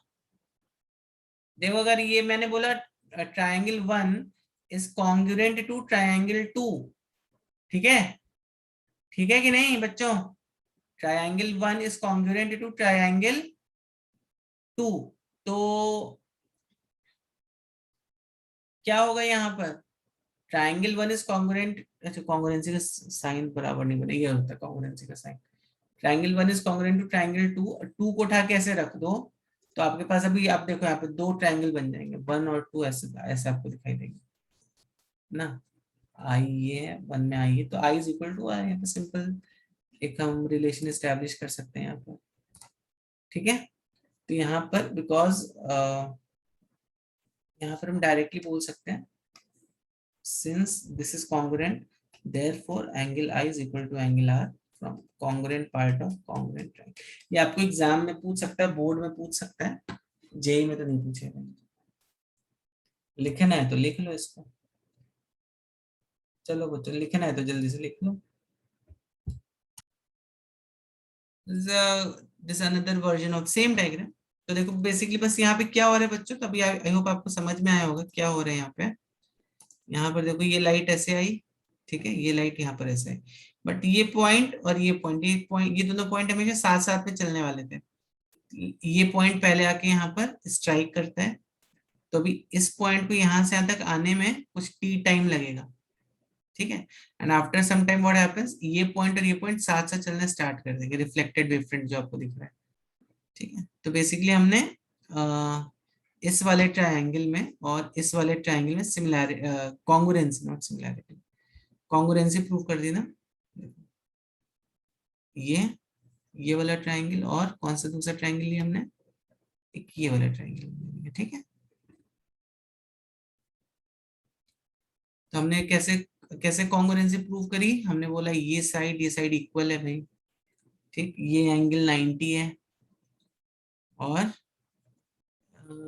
ये साइड कॉमन है, तो side side angle S S, A S S बोल दो या एस एस ए बोल दो।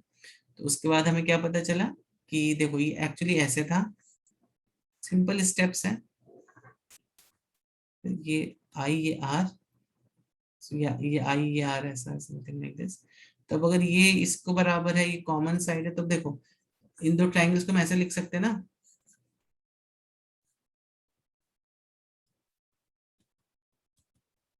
ठीक है, ये आर हो गई आई हो गई, ठीक है।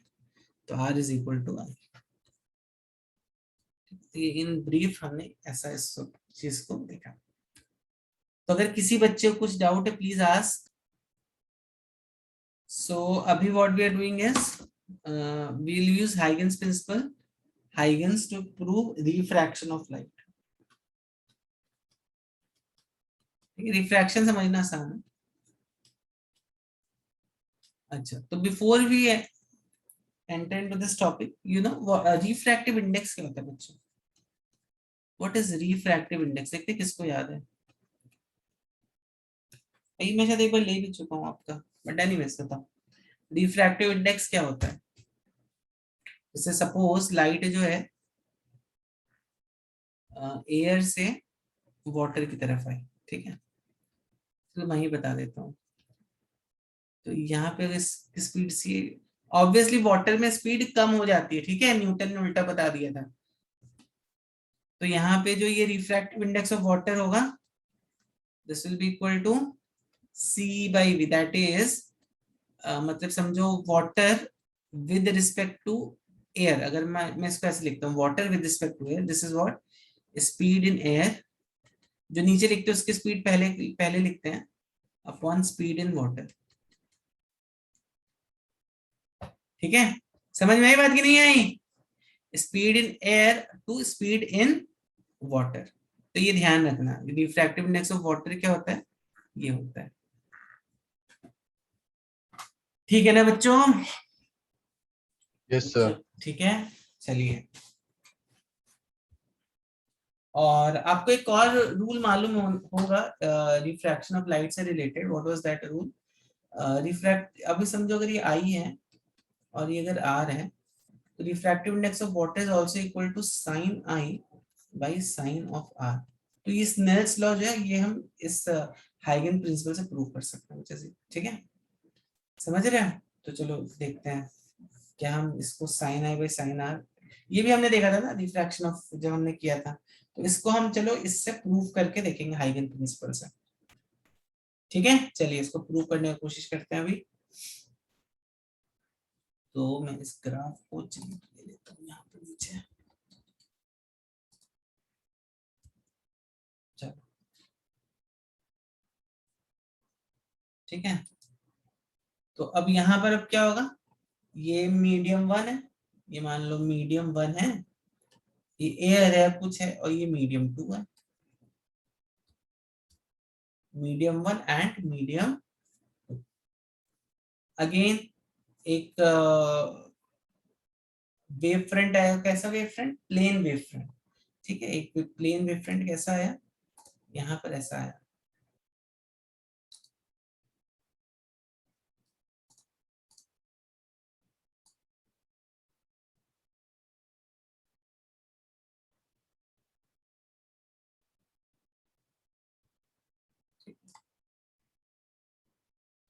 this is a plane wavefront that has come.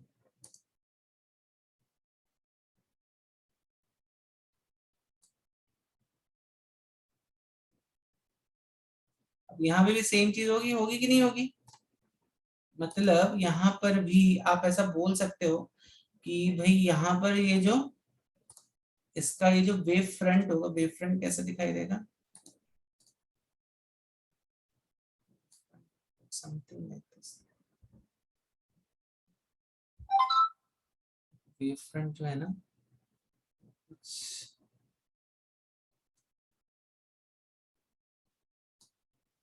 ऐसा दिखाई देगा ना आपको वेव फ्रंट।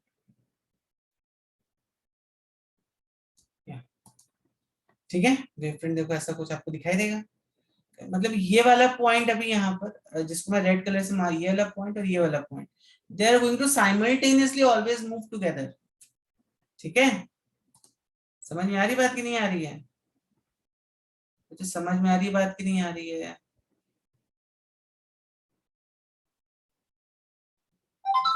ठीक है, तो ये दोनों रेड पॉइंट्स है, they are going to move simultaneously together. ठीक है, चलो तब एक काम करते हैं,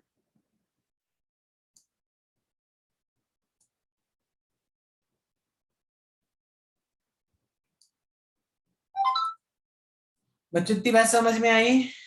करेक्ट। तो अब देखो, अब यहाँ पर भी हम जैसे रिफ्रैक्शन में बनाते थे एंगल ऑफ इंसिडेंस, बना लेते हैं एंगल ऑफ इंसिडेंस ना। Let us draw angle of incidence over here. ठीक है, ओके।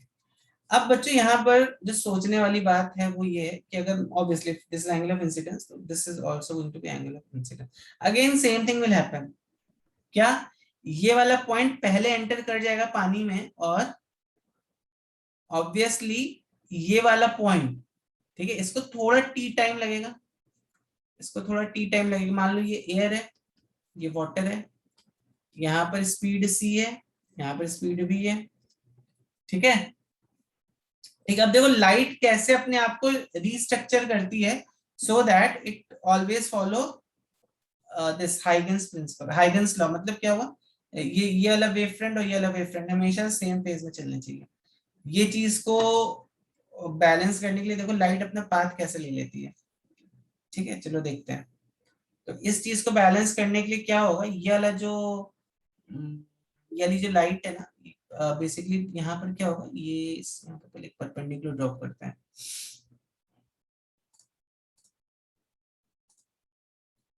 इस पे एक परपेंडिकुलर ड्रॉ निकालो। ठीक है बच्चों, आपको आई होप समझ में आ रहा होगा। थोड़ा कोशिश करो आपको मतलब so that you understand this। इसका थोड़ा इसमें डायग्राम निकलने में थोड़ा प्रॉब्लम होता है, बट एनीवेज एक काम करते चलो। In fact this is one of the very basic theorems also, जिसको आप एक सेकंड।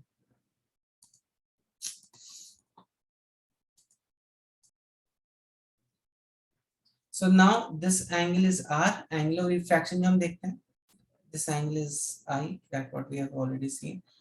बच्चों यहाँ पर जो आपको पॉइंट देखना है और समझना है वो क्या है,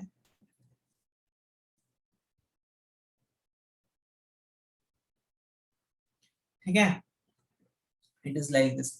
तो अब यहाँ पर बच्चों देखो, ये ऊपर एयर है तुम्हारा, नीचे वाटर है। ठीक है, ऊपर एयर नीचे वाटर। अब ये वाला पॉइंट और ये वाला पॉइंट हमेशा साथ साथ में चलेंगे। अभी हमने देखा फेज सेम है इसका, तो ये पॉइंट और ये पॉइंट को अगर साथ साथ चलाना है, ठीक है, इस पॉइंट को और इस पॉइंट को साथ साथ अगर चलाना है तो क्या करोगे, यहाँ पर एक परपेंडिकुलर डाल दो। एक सेकंड, परपेंडिकुलर क्यों नहीं पड़ रहा है यहाँ पे?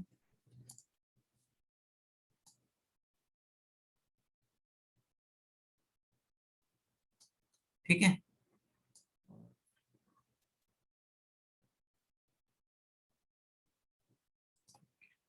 ठीक है, ग्रीन कलर क्यों नहीं हो रहा इसमें?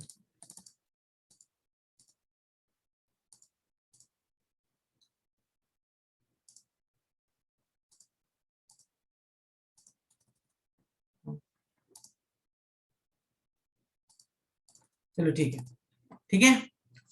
तो बच्चों यहाँ पर आपको जो यहाँ पर आई होप आपको ये बात समझ में आ गई होगी कि जितना टाइम अभी इसको इस पॉइंट से, किस पॉइंट से, जितना टाइम अभी इसको इस पॉइंट से यहां तक आने में लगा, उतना ही टाइम इसको इस पॉइंट से यहां तक आने में लगा। ठीक है, अब देखो ये अगर r है तुम्हारा, if this is r, so this is also going to be r। ठीक है, समझ में आ रही है बात? A B C and D. बच्चों समझ में आ रही बात कि नहीं आ रही है? समझ में आ रही है बात? तो अब यहाँ पर देखो, अगर हम ट्रायंगल इन अभी यहाँ पे कॉन्ग्रुएंसी कुछ प्रूव नहीं करनी। In triangles A B C and in triangle A B C लिखा ना मैंने, ए बी सी, तो ए बी डी। ठीक है, तो बताओ ट्रायंगल ए बी सी में साइन आई कितना होगा? जल्दी से बताओ, साइन आई की वैल्यू कितनी होगी? साइन आई की वैल्यू कितनी होगी? C B upon A B होगी कि नहीं होगी? ठीक है, और इन ट्रायंगल ए बी सी, ये देखो ये एंगल आर है, ये आर हुआ, तो ये एक्चुअली 90 माइनस आर हो गया, और ये एंगल आर हो गया because this angle is again 90। तो in triangle A B C sine of r जो है वो कितना हो गया? A D upon A B हो गया। ठीक है, अब जरा दोनों का रेशियो ले लेते हैं हम लोग। Sine i by sine r जो है देखो कितना हो गया? C B upon A B upon A D upon A B. A B cancels out, क्या बचा मेरे पास? C B upon A D. ठीक है, तो C B upon A D, तो सी से बी जाने में इसको कितना टाइम लगा? टी टाइम लगा, और ए से डी जाने में भी इसको टी टाइम लग रहा है कि नहीं है?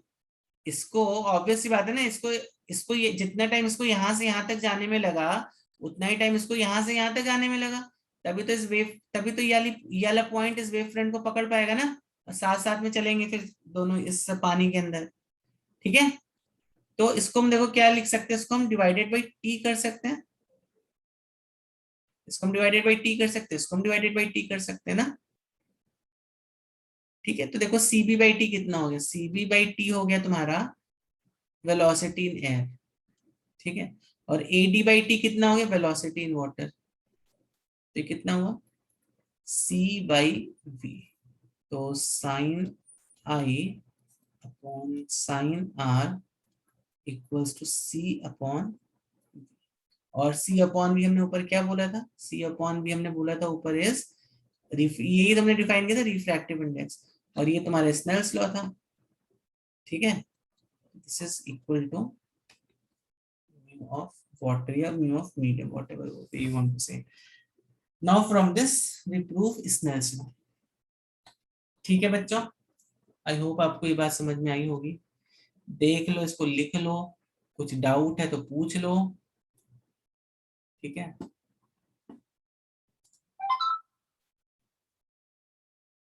हमें क्या मालूम है बच्चों कि जो लाइट है, जो हमें सन से जो लाइट मिल रही, दैट इज बेसिकली है EM wave, that is an electromagnetic wave. मतलब इलेक्ट्रोमैग्नेटिक वेव का मतलब क्या हुआ? Electric field and magnetic field both are perpendicular to each other ना। ये मतलब हुआ ना, यही मतलब हुआ कि नहीं हुआ? हमेशा E और B जो है ये हमेशा परपेंडिकुलर रहेगा। इनफैक्ट हमने एक पॉइंटिंग वेक्टर भी देखा था। पॉइंटिंग वेक्टर मतलब क्या हुआ?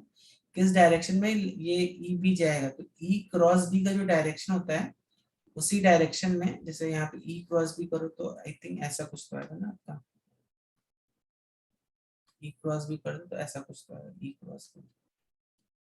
तो this is basically Poynting vector, और ये जो दोनों वेक्टर का जो क्रॉस प्रोडक्ट है this will propagate in this direction. ठीक है, समझ में आ रही है बात? सो this is basically E cross B। ठीक, तो ये बेसिकली होता है हमारा इलेक्ट्रोमैग्नेटिक वेव्स आर लाइट। लेकिन अब बच्चे सोच के देखो, जरूरी थोड़ी ना कि हमें जो जितनी भी इलेक्ट्रोमैग्नेटिक वेव्स मिलेंगी उनका उनका ये जो ई का जो डायरेक्शन है वो हमेशा ऐसा ही होगा। ऐसा जरूरी है क्या? जरूरी है क्या ऐसा होगा? बताओ बच्चों, हो सकता है कुछ ई हो, उनका ई का डायरेक्शन कुछ ऐसा हो जाए, हो सकता है कुछ ई हो उनके ई का डायरेक्शन ऐसा हो जाए, हो सकता है कुछ ई हो उनके ई का डायरेक्शन ऐसा, मैं केवल ई का डायरेक्शन बना रहा हूँ हाँ?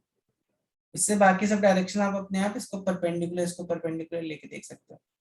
सब डायरेक्शन में हमें ई के डायरेक्शन मिलेंगे, जरूरी थोड़ी ना हमें एक ही डायरेक्शन में ऐसा मिले,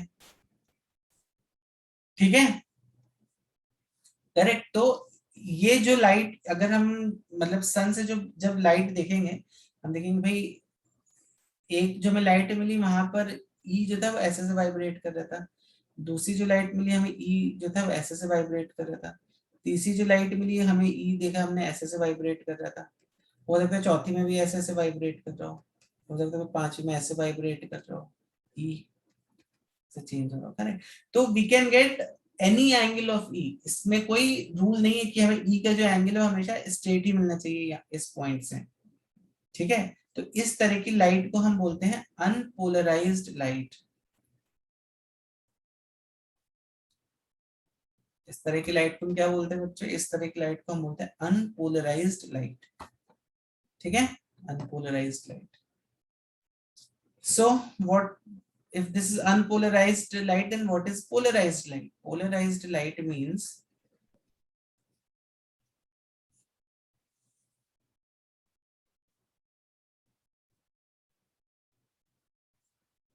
this is a polarized light, मतलब सारे पार्टिकल्स एक प्लेन में वाइब्रेट कर रहे हैं, ठीक है, सारे पार्टिकल्स एक प्लेन में वाइब्रेट कर रहे हैं। तो which is better light, unpolarized light or polarized light, and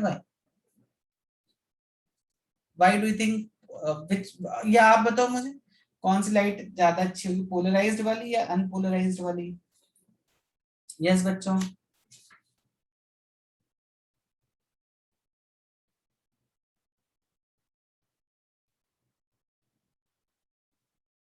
obviously polarised वाली ना, इसलिए देखो आप एक्चुअली क्या होता है अनपोलराइज्ड वाली जो लाइट रहती है ना, it's more like you know, I mean if you just see this unpolarised light, तो आपको ये इस तरह का सा कुछ दिखाई देगा, है ना? मतलब आप कभी कभी ग्लास लो, और अगर आपके घर के पास कोई ये रहता है ना लैंप पोस्ट, ट्रैफिक लाइट मतलब स्ट्रीट लाइट्स जो रहती है येलो कलर की, उसको देखो, एक ग्लास लो और उसमें कई सारे ऐसे ऐसे स्क्रैच स्क्रैच कर दो, and then try to see this, sandpaper से घिस दो, and then try to see that light, आप देखोगे that's very much scattered, you know, ये जो लाइट है काफी स्कैटर्ड हो गई है, ठीक है। ऐसा ऐसा सा आपको बल्ब ऐसा आपको दिखाई देगा, पर बल्ब के पास में आपको ऐसा से कुछ इस तरह की कुछ लाइंस भी दिखाई देंगी, ठीक है, that will give very shabby appearance of that bulb, ठीक है। तो अगर अगर हम उसको एक पोलराइज्ड ग्लास से देखते तो हमें एकदम जो लाइट है ना एकदम ऐसे शार्प एजेस में दिखाई देगी। अब इसका यूज यूज कहाँ पर होता है बच्चों, इसका यूज आप जब रात में गाड़ी चलाते हो ना, night time when you drive the car, तो कार के ऊपर एक पोलराइज्ड ग्लास लगा रहता है, या कुछ लोग गॉगल्स पहन के चलाते हैं, देखो करेक्ट, वो गॉगल्स क्यों पहनते हैं, इसलिए पहनते हैं ताकि उनको जो लाइट जो दिख रही है वो ज्यादा स्कैटर ना हो, क्योंकि अगर लाइट बहुत ज्यादा स्कैटर होगी तो फिर आजू बाजू का कुछ दिखाई नहीं देगा, एक्सीडेंट के चांसेस रहते हैं, करेक्ट। तो these are some uses of polarised light, ठीक। तो इसको देखते हैं अभी हम लाइट को पोलराइज्ड कैसे कर सकते हैं। तो लाइट को अगर आपको पोलराइज्ड करना है तो बहुत ही सिंपल सा फंडा रहता है कि आप क्या करो, ये जो लाइट आ रही है, ठीक है, दिस इज अनपोलराइज्ड लाइट को हम ऐसे दिखाते हैं। समझ में आया बच्चों पोलराइज्ड लाइट क्या होती है, पोलराइज्ड वर्सेस अनपोलराइज्ड लाइट समझ में आई कि नहीं आई? तो अनपोलराइज्ड लाइट को आप ऐसे दिखा दो, मतलब सब सब प्लेन्स में इसका क्या बोलते हैं वाइब्रेशन हो रहा है। अब यहाँ पे कुछ क्रिस्टल्स होते हैं जो लाइट को पोलराइज कर देता है, कैसे करते हैं वो आपको नहीं पढ़ना है, जैसे टाउलिन क्रिस्टल है एक, और देयर आर सम क्रिस्टल्स है ना जिनका कोटिंग अगर आप लगाते हो तो लाइट ऑटोमेटिकली गेट्स पोलराइज्ड, ठीक है। तो यहाँ पर देखो, अगर हम एक स्लाइड को एक क्रिस्टल से पास करें ना, स्लाइड को क्रिस्टल से पास करें, तो हम देखेंगे कि केवल और केवल एक डायरेक्शन में लाइट जो है वो ऐसे मिल जाएगी। And this is much better to view, you know, इसका जो व्यू रहता है it's much better to see to this view. समझ में आई बात बच्चों? समझ में आई बात कि नहीं आई? सर हाँ बोलो। सर ये क्रिस्टल में ये आपने क्या बनाया है बीच में? क्रिस्टल में जैसे मैंने एक स्लिट बनाई है कि लाइट जो इस डायरेक्शन के अक्रॉस पोलराइज होगी। मतलब जब भी हम क्रिस्टल बनाते हैं ना, जैसे आप पोलराइज्ड का पोलराइजिंग शीट लेते हो तो उसमें भी एक्चुअली इस तरह की लाइंस बनी रहती हैं। अगर उसको माइक्रोस्कोप से देखोगे तो आपको इस तरह के एक्चुअली कुछ स्ट्रक्चर्स दिखाई देंगे। तो लाइट जो है फिर अपने आप को इन स्ट्रक्चर्स के अलॉन्ग ऐसा लाइन करेगी। ठीक है, समझ में आ रही है बात कि नहीं आ रही है? सर वो बाकी जो एरिया है वो सारा ओपेक है? नहीं, ओपेक नहीं है, that also can transmit light, लेकिन क्या है, ये जो लाइट ट्रांसमिट करेगा केवल ये वाले वाइब्रेशंस को ट्रांसमिट करेगा। अगर तुम इस क्रिस्टल को ऐसे रख देते हो सच दैट ऐसे ऐसे रख देते हो, ठीक है, तब यहाँ से जो जो लाइट आएगी, this is obviously unpolarised light, ठीक है। तो यहाँ से जो लाइट आएगी this will come like this, ये वाली लाइट ऐसे आएगी। जो इसके जो इस लाइन के लॉन्ग जो लाइट रहेगी ना वही केवल ट्रांसमिट होगी या इस डायरेक्शन में, ठीक है। बाकी सारी लाइट्स को वो ट्रांसमिट नहीं करने होने देगा, केवल एक ये डायरेक्शन वाली लाइट को ट्रांसमिट होने देगा। समझ में आ रही है बात कि नहीं आ रही है?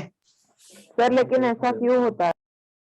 ऐसा क्यों होता है? वो कुछ केमिकल प्रॉपर्टीज होती है इस क्रिस्टल की कि वो केवल एक डायरेक्शन की लाइट को ट्रांसमिट कर रहा है।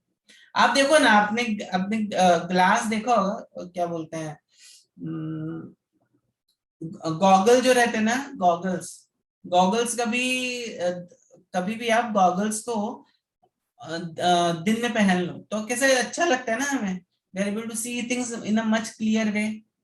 नहीं तो ऐसे कितने ज्यादा ऐसे शाइन मारता है हमारी जस्ट नॉर्मल जो ग्लास रहता है वो कितना शाइन मारता है लाइट को, तो उससे फिर हमारा जो व्यू रहता है वो इतना क्लियर नहीं होता है, correct. But when we wear goggles and all, अब सबने एक्सपीरियंस किया होगा कि जब गॉगल्स पहन लो तो एकदम अच्छे से मस्त लाइट दिखती है। वही एक चश्मा पहन लो उसमें स्क्रैच स्क्रैच है और लाइट को ऑब्जर्व करो, और गॉगल पहन के लाइट को ऑब्जर्व करो, you will see the difference. अगर नहीं नहीं देखा तो आज देखना। I don't know today sky is clear और नॉट। आप मून को भी देख सकते हो एक्चुअली। मून को एक स्क्रैच्ड ग्लास से देखना और मून को एक पोलराइज्ड ग्लास से देखना, यूल आपको इमेज में उसमें फर्क पता चलेगा, ठीक है। समझ में आ रही बात? क्योंकि पोलराइज्ड लाइट जो होती है वो एक ही डायरेक्शन में रहती है, वो ज्यादा स्कैटर नहीं होती है, ठीक है। सर आगे तो बढ़े। क्या वो शार्प इमेज दिखेगा क्या उससे हाँ, पोलराइज्ड लाइट शार्प में? इमेज दिखाई देगा।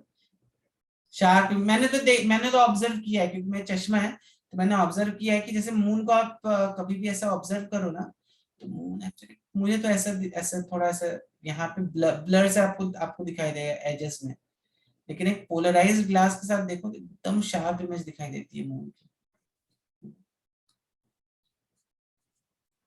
चलिए आगे बढ़े। Yes sir. चलो, तो अब होता क्या है, जब आप एक अनपोलराइज्ड लाइट को इसको क्या बोलते हैं, जैसे कि this is an unpolarised light, सब मैं रब कर दे रहा हूँ।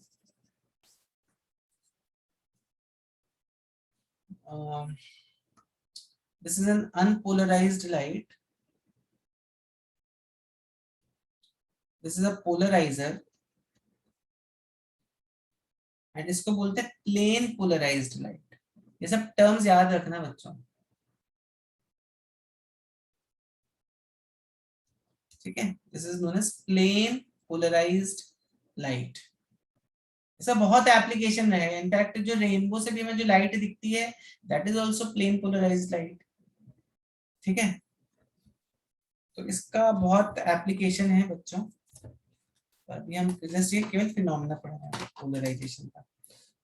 अब देखो होता है क्या, अगर यहाँ पे लाइट की इंटेंसिटी आई है, क्योंकि ऑलरेडी उसने देखो ये वाली लाइट को काट दिया, ये वाली लाइट को काट दिया, ये वाली लाइट को काट दिया है ना, correct.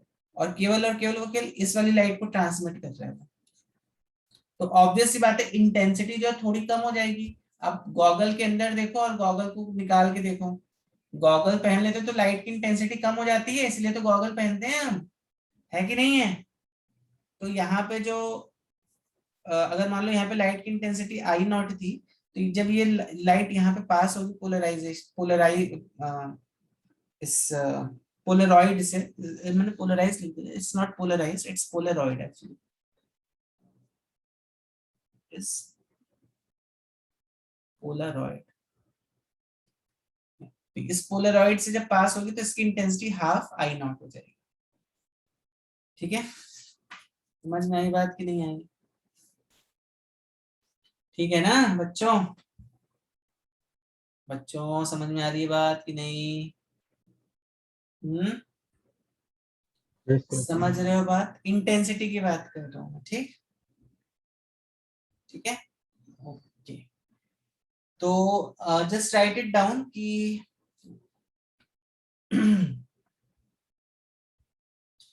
intensity of an unpolarized wave reduces by half after passing through a polarizer। मैं लिख देता हूँ इस स्टेटमेंट को। See this diagram बच्चों, यहाँ पर बच्चों आप क्या देख रहे हो? ये जो ब्लू एरो है यहाँ पर, मेकअप पॉइंट पे तो बोलिए, देखो बच्चों यहाँ पे जो लाइट आ रही है, this is basically an unpolarised light. ये अनपोलराइज्ड लाइट है कि नहीं है? You all will agree this is unpolarised light.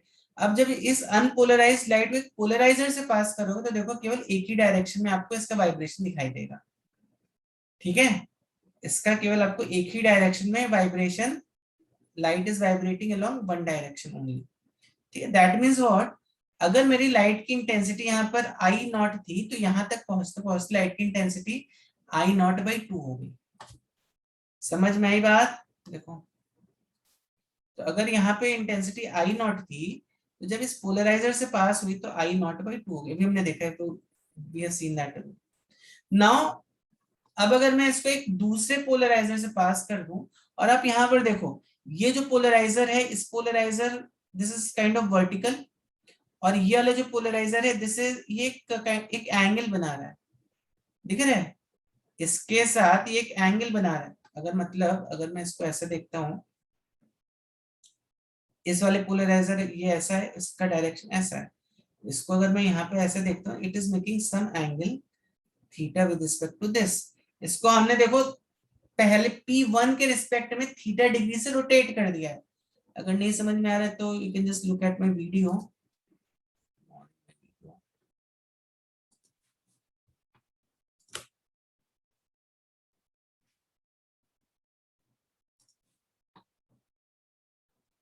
दिख रहा है मेरा वीडियो?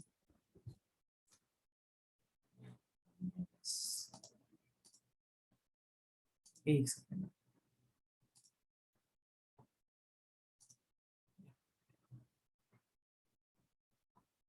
ठीक है। चलो, तो पॉइंट इज, अभी देखो ये मेरा एक ऐसा पोलराइजर था पहले, ठीक है, ये ऐसा एक पोलराइजर था। अब मैंने क्या किया, इसको ऐसे रोटेट कर दिया। मतलब अगर मैं इसमें एक ऐसे लाइन ड्रॉ करूंगा, आप ऐसा समझो, इसको बांध लेते हैं इसमें। ठीक है, अभी देखो पहले मेरा पोलराइजर कैसा था, ऐसा था ना, it was almost like this. ठीक है, see the black line, first polariser was like this, second को हमने ऐसे स्लाइडली टिल्ट कर दिया। पहला ऐसा था, दूसरा ऐसा था, तो दैट मींस दूसरा वाला पहले वाले के रिस्पेक्ट में थीटा डिग्रीज रोटेट हुआ है। ठीक है, पहला वाला ऐसा था, दूसरा वाला मैंने ऐसे कर दिया स्लाइटली, ऐसा देन ऐसा, दैट मींस दूसरा वाला स्लाइटली थीटा डिग्रीज रोटेट हुआ है। ठीक है, समझ में आ रही है बात? तो अब यहां पर इसका ये यहां से जो इसका एम्पलीट्यूड था लाइट वेव का, वो कितना था, ई नॉट। यहां से जो जाएगा वो कितना जाएगा, ई नॉट कॉस थीटा। सर हाँ यस बताओ।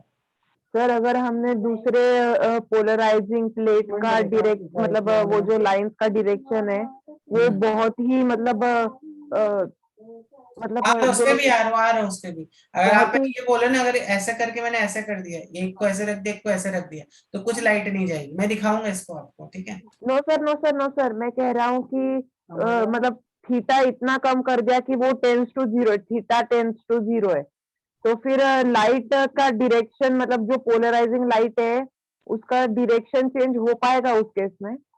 किसका? यहाँ पे देखो, लाइट जब भी ये पोलराइजर से पास होगी तो उसका ये ऐसे डायरेक्शन हो जाएगा, ठीक है। हम अभी इस P2 की बात कर रहे हैं, यहाँ पर हम जो बात कर रहे हैं ना, हमें P2 पोलराइजर की बात कर रही है, इस पोलराइजर की बात कर रहे हैं, P2।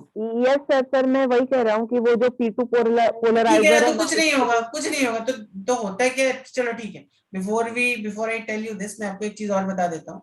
अगर आपने एक बार लाइट को ऐसे पास किया यहाँ पर, और दूसरी बार लाइट को आप ये इस ग्लास को आपने ऐसे कर दिया, ठीक है, तो डायरेक्शन में चेंज नहीं होगा कुछ भी।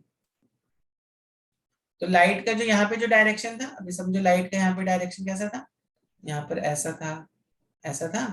तो यहाँ पे लाइट का डायरेक्शन कैसा होगा, ऐसा होगा। यहाँ पे भी लाइट का डायरेक्शन ऐसा ही होगा।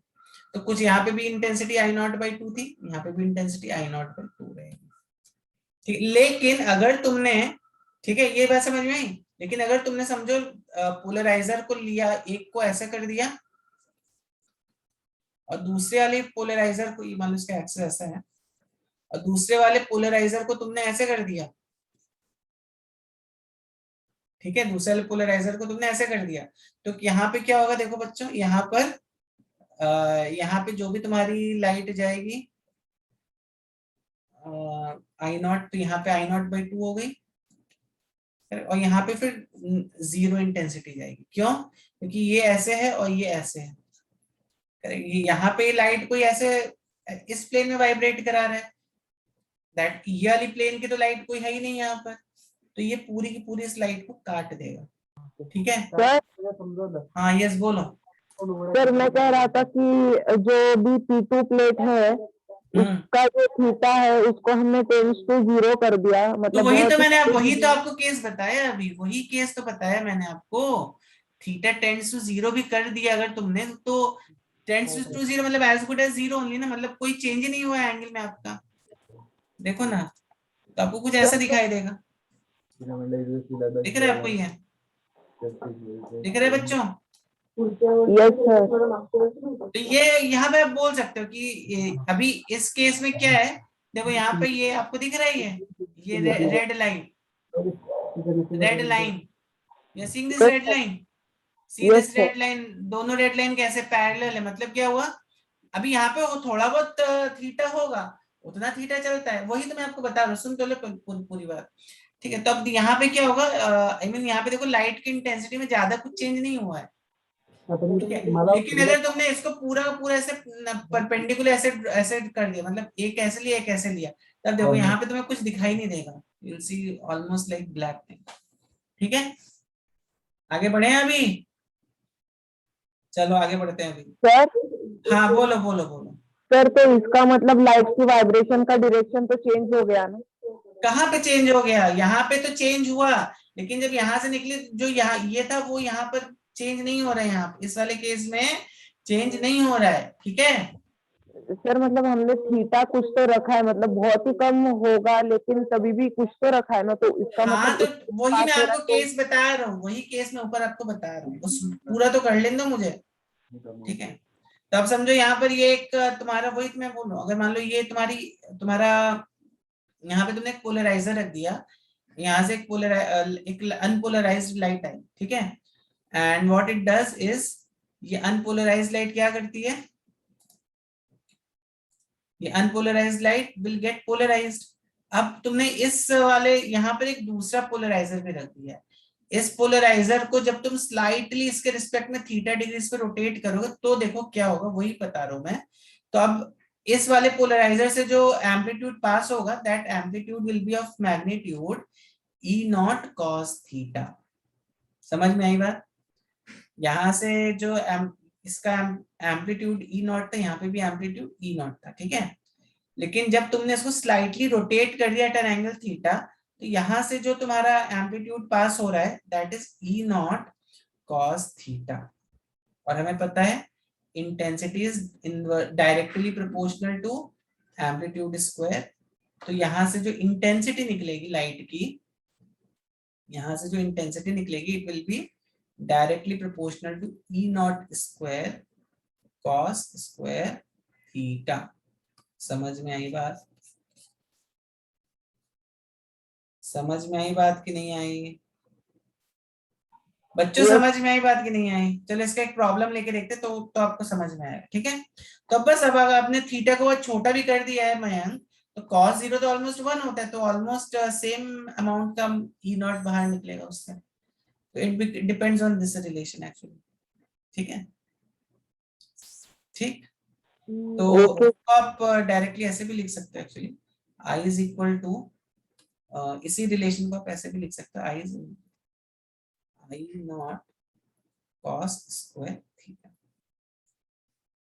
मतलब यहाँ पे जो इंटेंसिटी आएगी अभी आई नॉट बाई 2, ये जो भी एंगल थीटा है this will B cos square theta. ठीक है, ठीक। चलो अब इस पर एक प्रॉब्लम, ये बात समझ में आई सब बच्चों को? ये बात सब बच्चों को समझ में आई कि नहीं आई? इसको पहले लिख लो, एक काम करो इसको पहले लिख लो, फिर मैं इस पर एक प्रॉब्लम करवाता हूँ आपको। जल्दी से लिख लो इसको, फिर इस पर एक प्रॉब्लम करवाता हूँ। At least write down, draw this diagram और write down all these relations. Now in this question just try to find out I3 is equal to what number of I0। यहाँ पे x की वैल्यू क्या है? ये box में क्या भरोगे यार, इसको मैं ऐसे बोल दूं, तो ये x is equal to what in this case?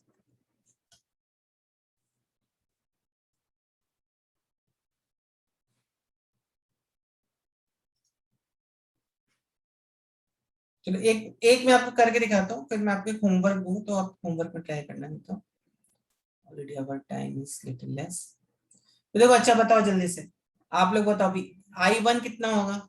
यहाँ पे I1 जो कितना होगा बच्चों, जल्दी से बताओ I1 की वैल्यू कितनी होगी?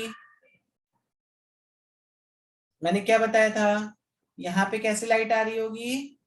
अनपोलराइज्ड लाइट आ रही होगी ना sir I not by 2 axis की वैल्यू। यस, I1 की वैल्यू हो जाएगी आई नॉट बाई 2। वेरी गुड, ठीक। अब देखो I2 की वैल्यू कितनी हो जाएगी? अब देखो हमने क्या कर दिया, इसको इसके रिस्पेक्ट में 60 डिग्री से रोटेट कर दिया। देखो इसके रिस्पेक्ट में इसको हमने 60 डिग्री से ऐसे रोटेट कर दिया ना, इसको हमने ऐसे 60 डिग्री रोटेट कर दिया। तो अब I2 की वैल्यू कितनी हो जाएगी? I2 की वैल्यू कितनी हो जाएगी यहाँ पर? आई नॉट बाई 8। हाँ, तो I1 इंटू कॉस स्क्वायर 60 हो जाएगी। ठीक है, I1 कितना था? आई नॉट बाई 2 था, आई नॉट बाई 2 कॉस स्क्वायर 60 कितना? कॉस 60 कितना होता है? कॉस 60 कितना होता है? हाफ होता है। Yes sir. Yes, cos 60 is half, तो 1/4 हो गया। तो this is I not by 8। अब बच्चों देखो यहाँ पर जो इंटेंसिटी है वो आई नॉट बाई 8 की आ गई। यहाँ पर इंटेंसिटी कितनी आएगी इस पॉइंट पर? बताओ जल्दी से, कितनी इंटेंसिटी आएगी? इसको अभी हमने कैसे रख दिया है? इसको ऑलमोस्ट ये वर्टिकल है, इसके रिस्पेक्ट में वर्टिकल है, मतलब ये ऐसे है, तो ये ऑलमोस्ट ऐसे 90 डिग्री पर है। बता सकते हो? सर 0 आएगी ना? ये 0 क्यों आएगी? लेकिन अभी यहाँ पे जो लाइट आ रही है वो कैसी है?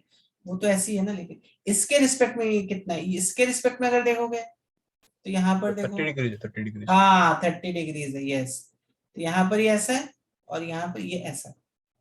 ठीक है, तो ये जो था तुम्हारा कहाँ पे था? यहाँ ये 60 यहाँ पर ऐसा था, इसके रिस्पेक्ट में 60 था और इसके रिस्पेक्ट में ये 30 है ना।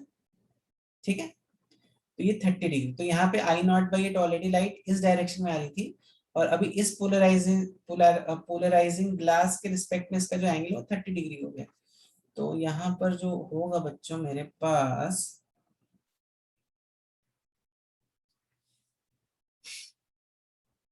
यहाँ पर जो मेरे पास लाइट आएगी वो आएगी आई नॉट बाई 8 कॉस 30 का होल स्क्वायर। मतलब अभी ये I3 जो होगी I3 को हम बोल सकते हैं I3 इज I0/8 cos 30 का cos 30 कितना होता है √3/2 ना, √3/2 होता है ना, तो 3/4, तो 3/4 3/32 टाइम्स I0, तो I0 यहाँ पे कितना है 3/32। सोचो कितना लाइट का इंटेंसिटी कम हो जाएगा, दो पोलराइड लगा दी तुमने, 3/32, ठीक है। x इक्वल टू, समझ में आई बात, समझ में आई बात कि नहीं आई? Yes, sir.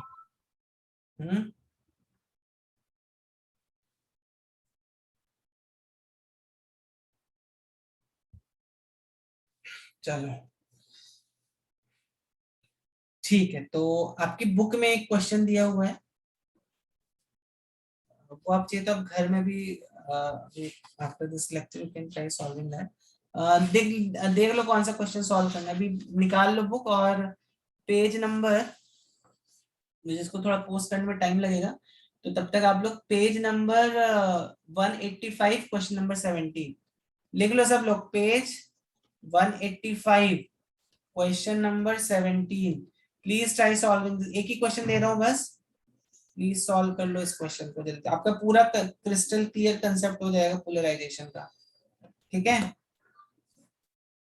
चलो, तो कल भी अपना सेशन है, तो कल हम लोग ब्रूस्टर्स लॉ भी देख लेंगे, ब्रूस्टर्स लॉ, और उसका फिर इंटरफेरेंस डिफ्रैक्शन ये सब देखेंगे, ठीक है। चलिए बच्चों, सर हॉरिजॉन्टल मतलब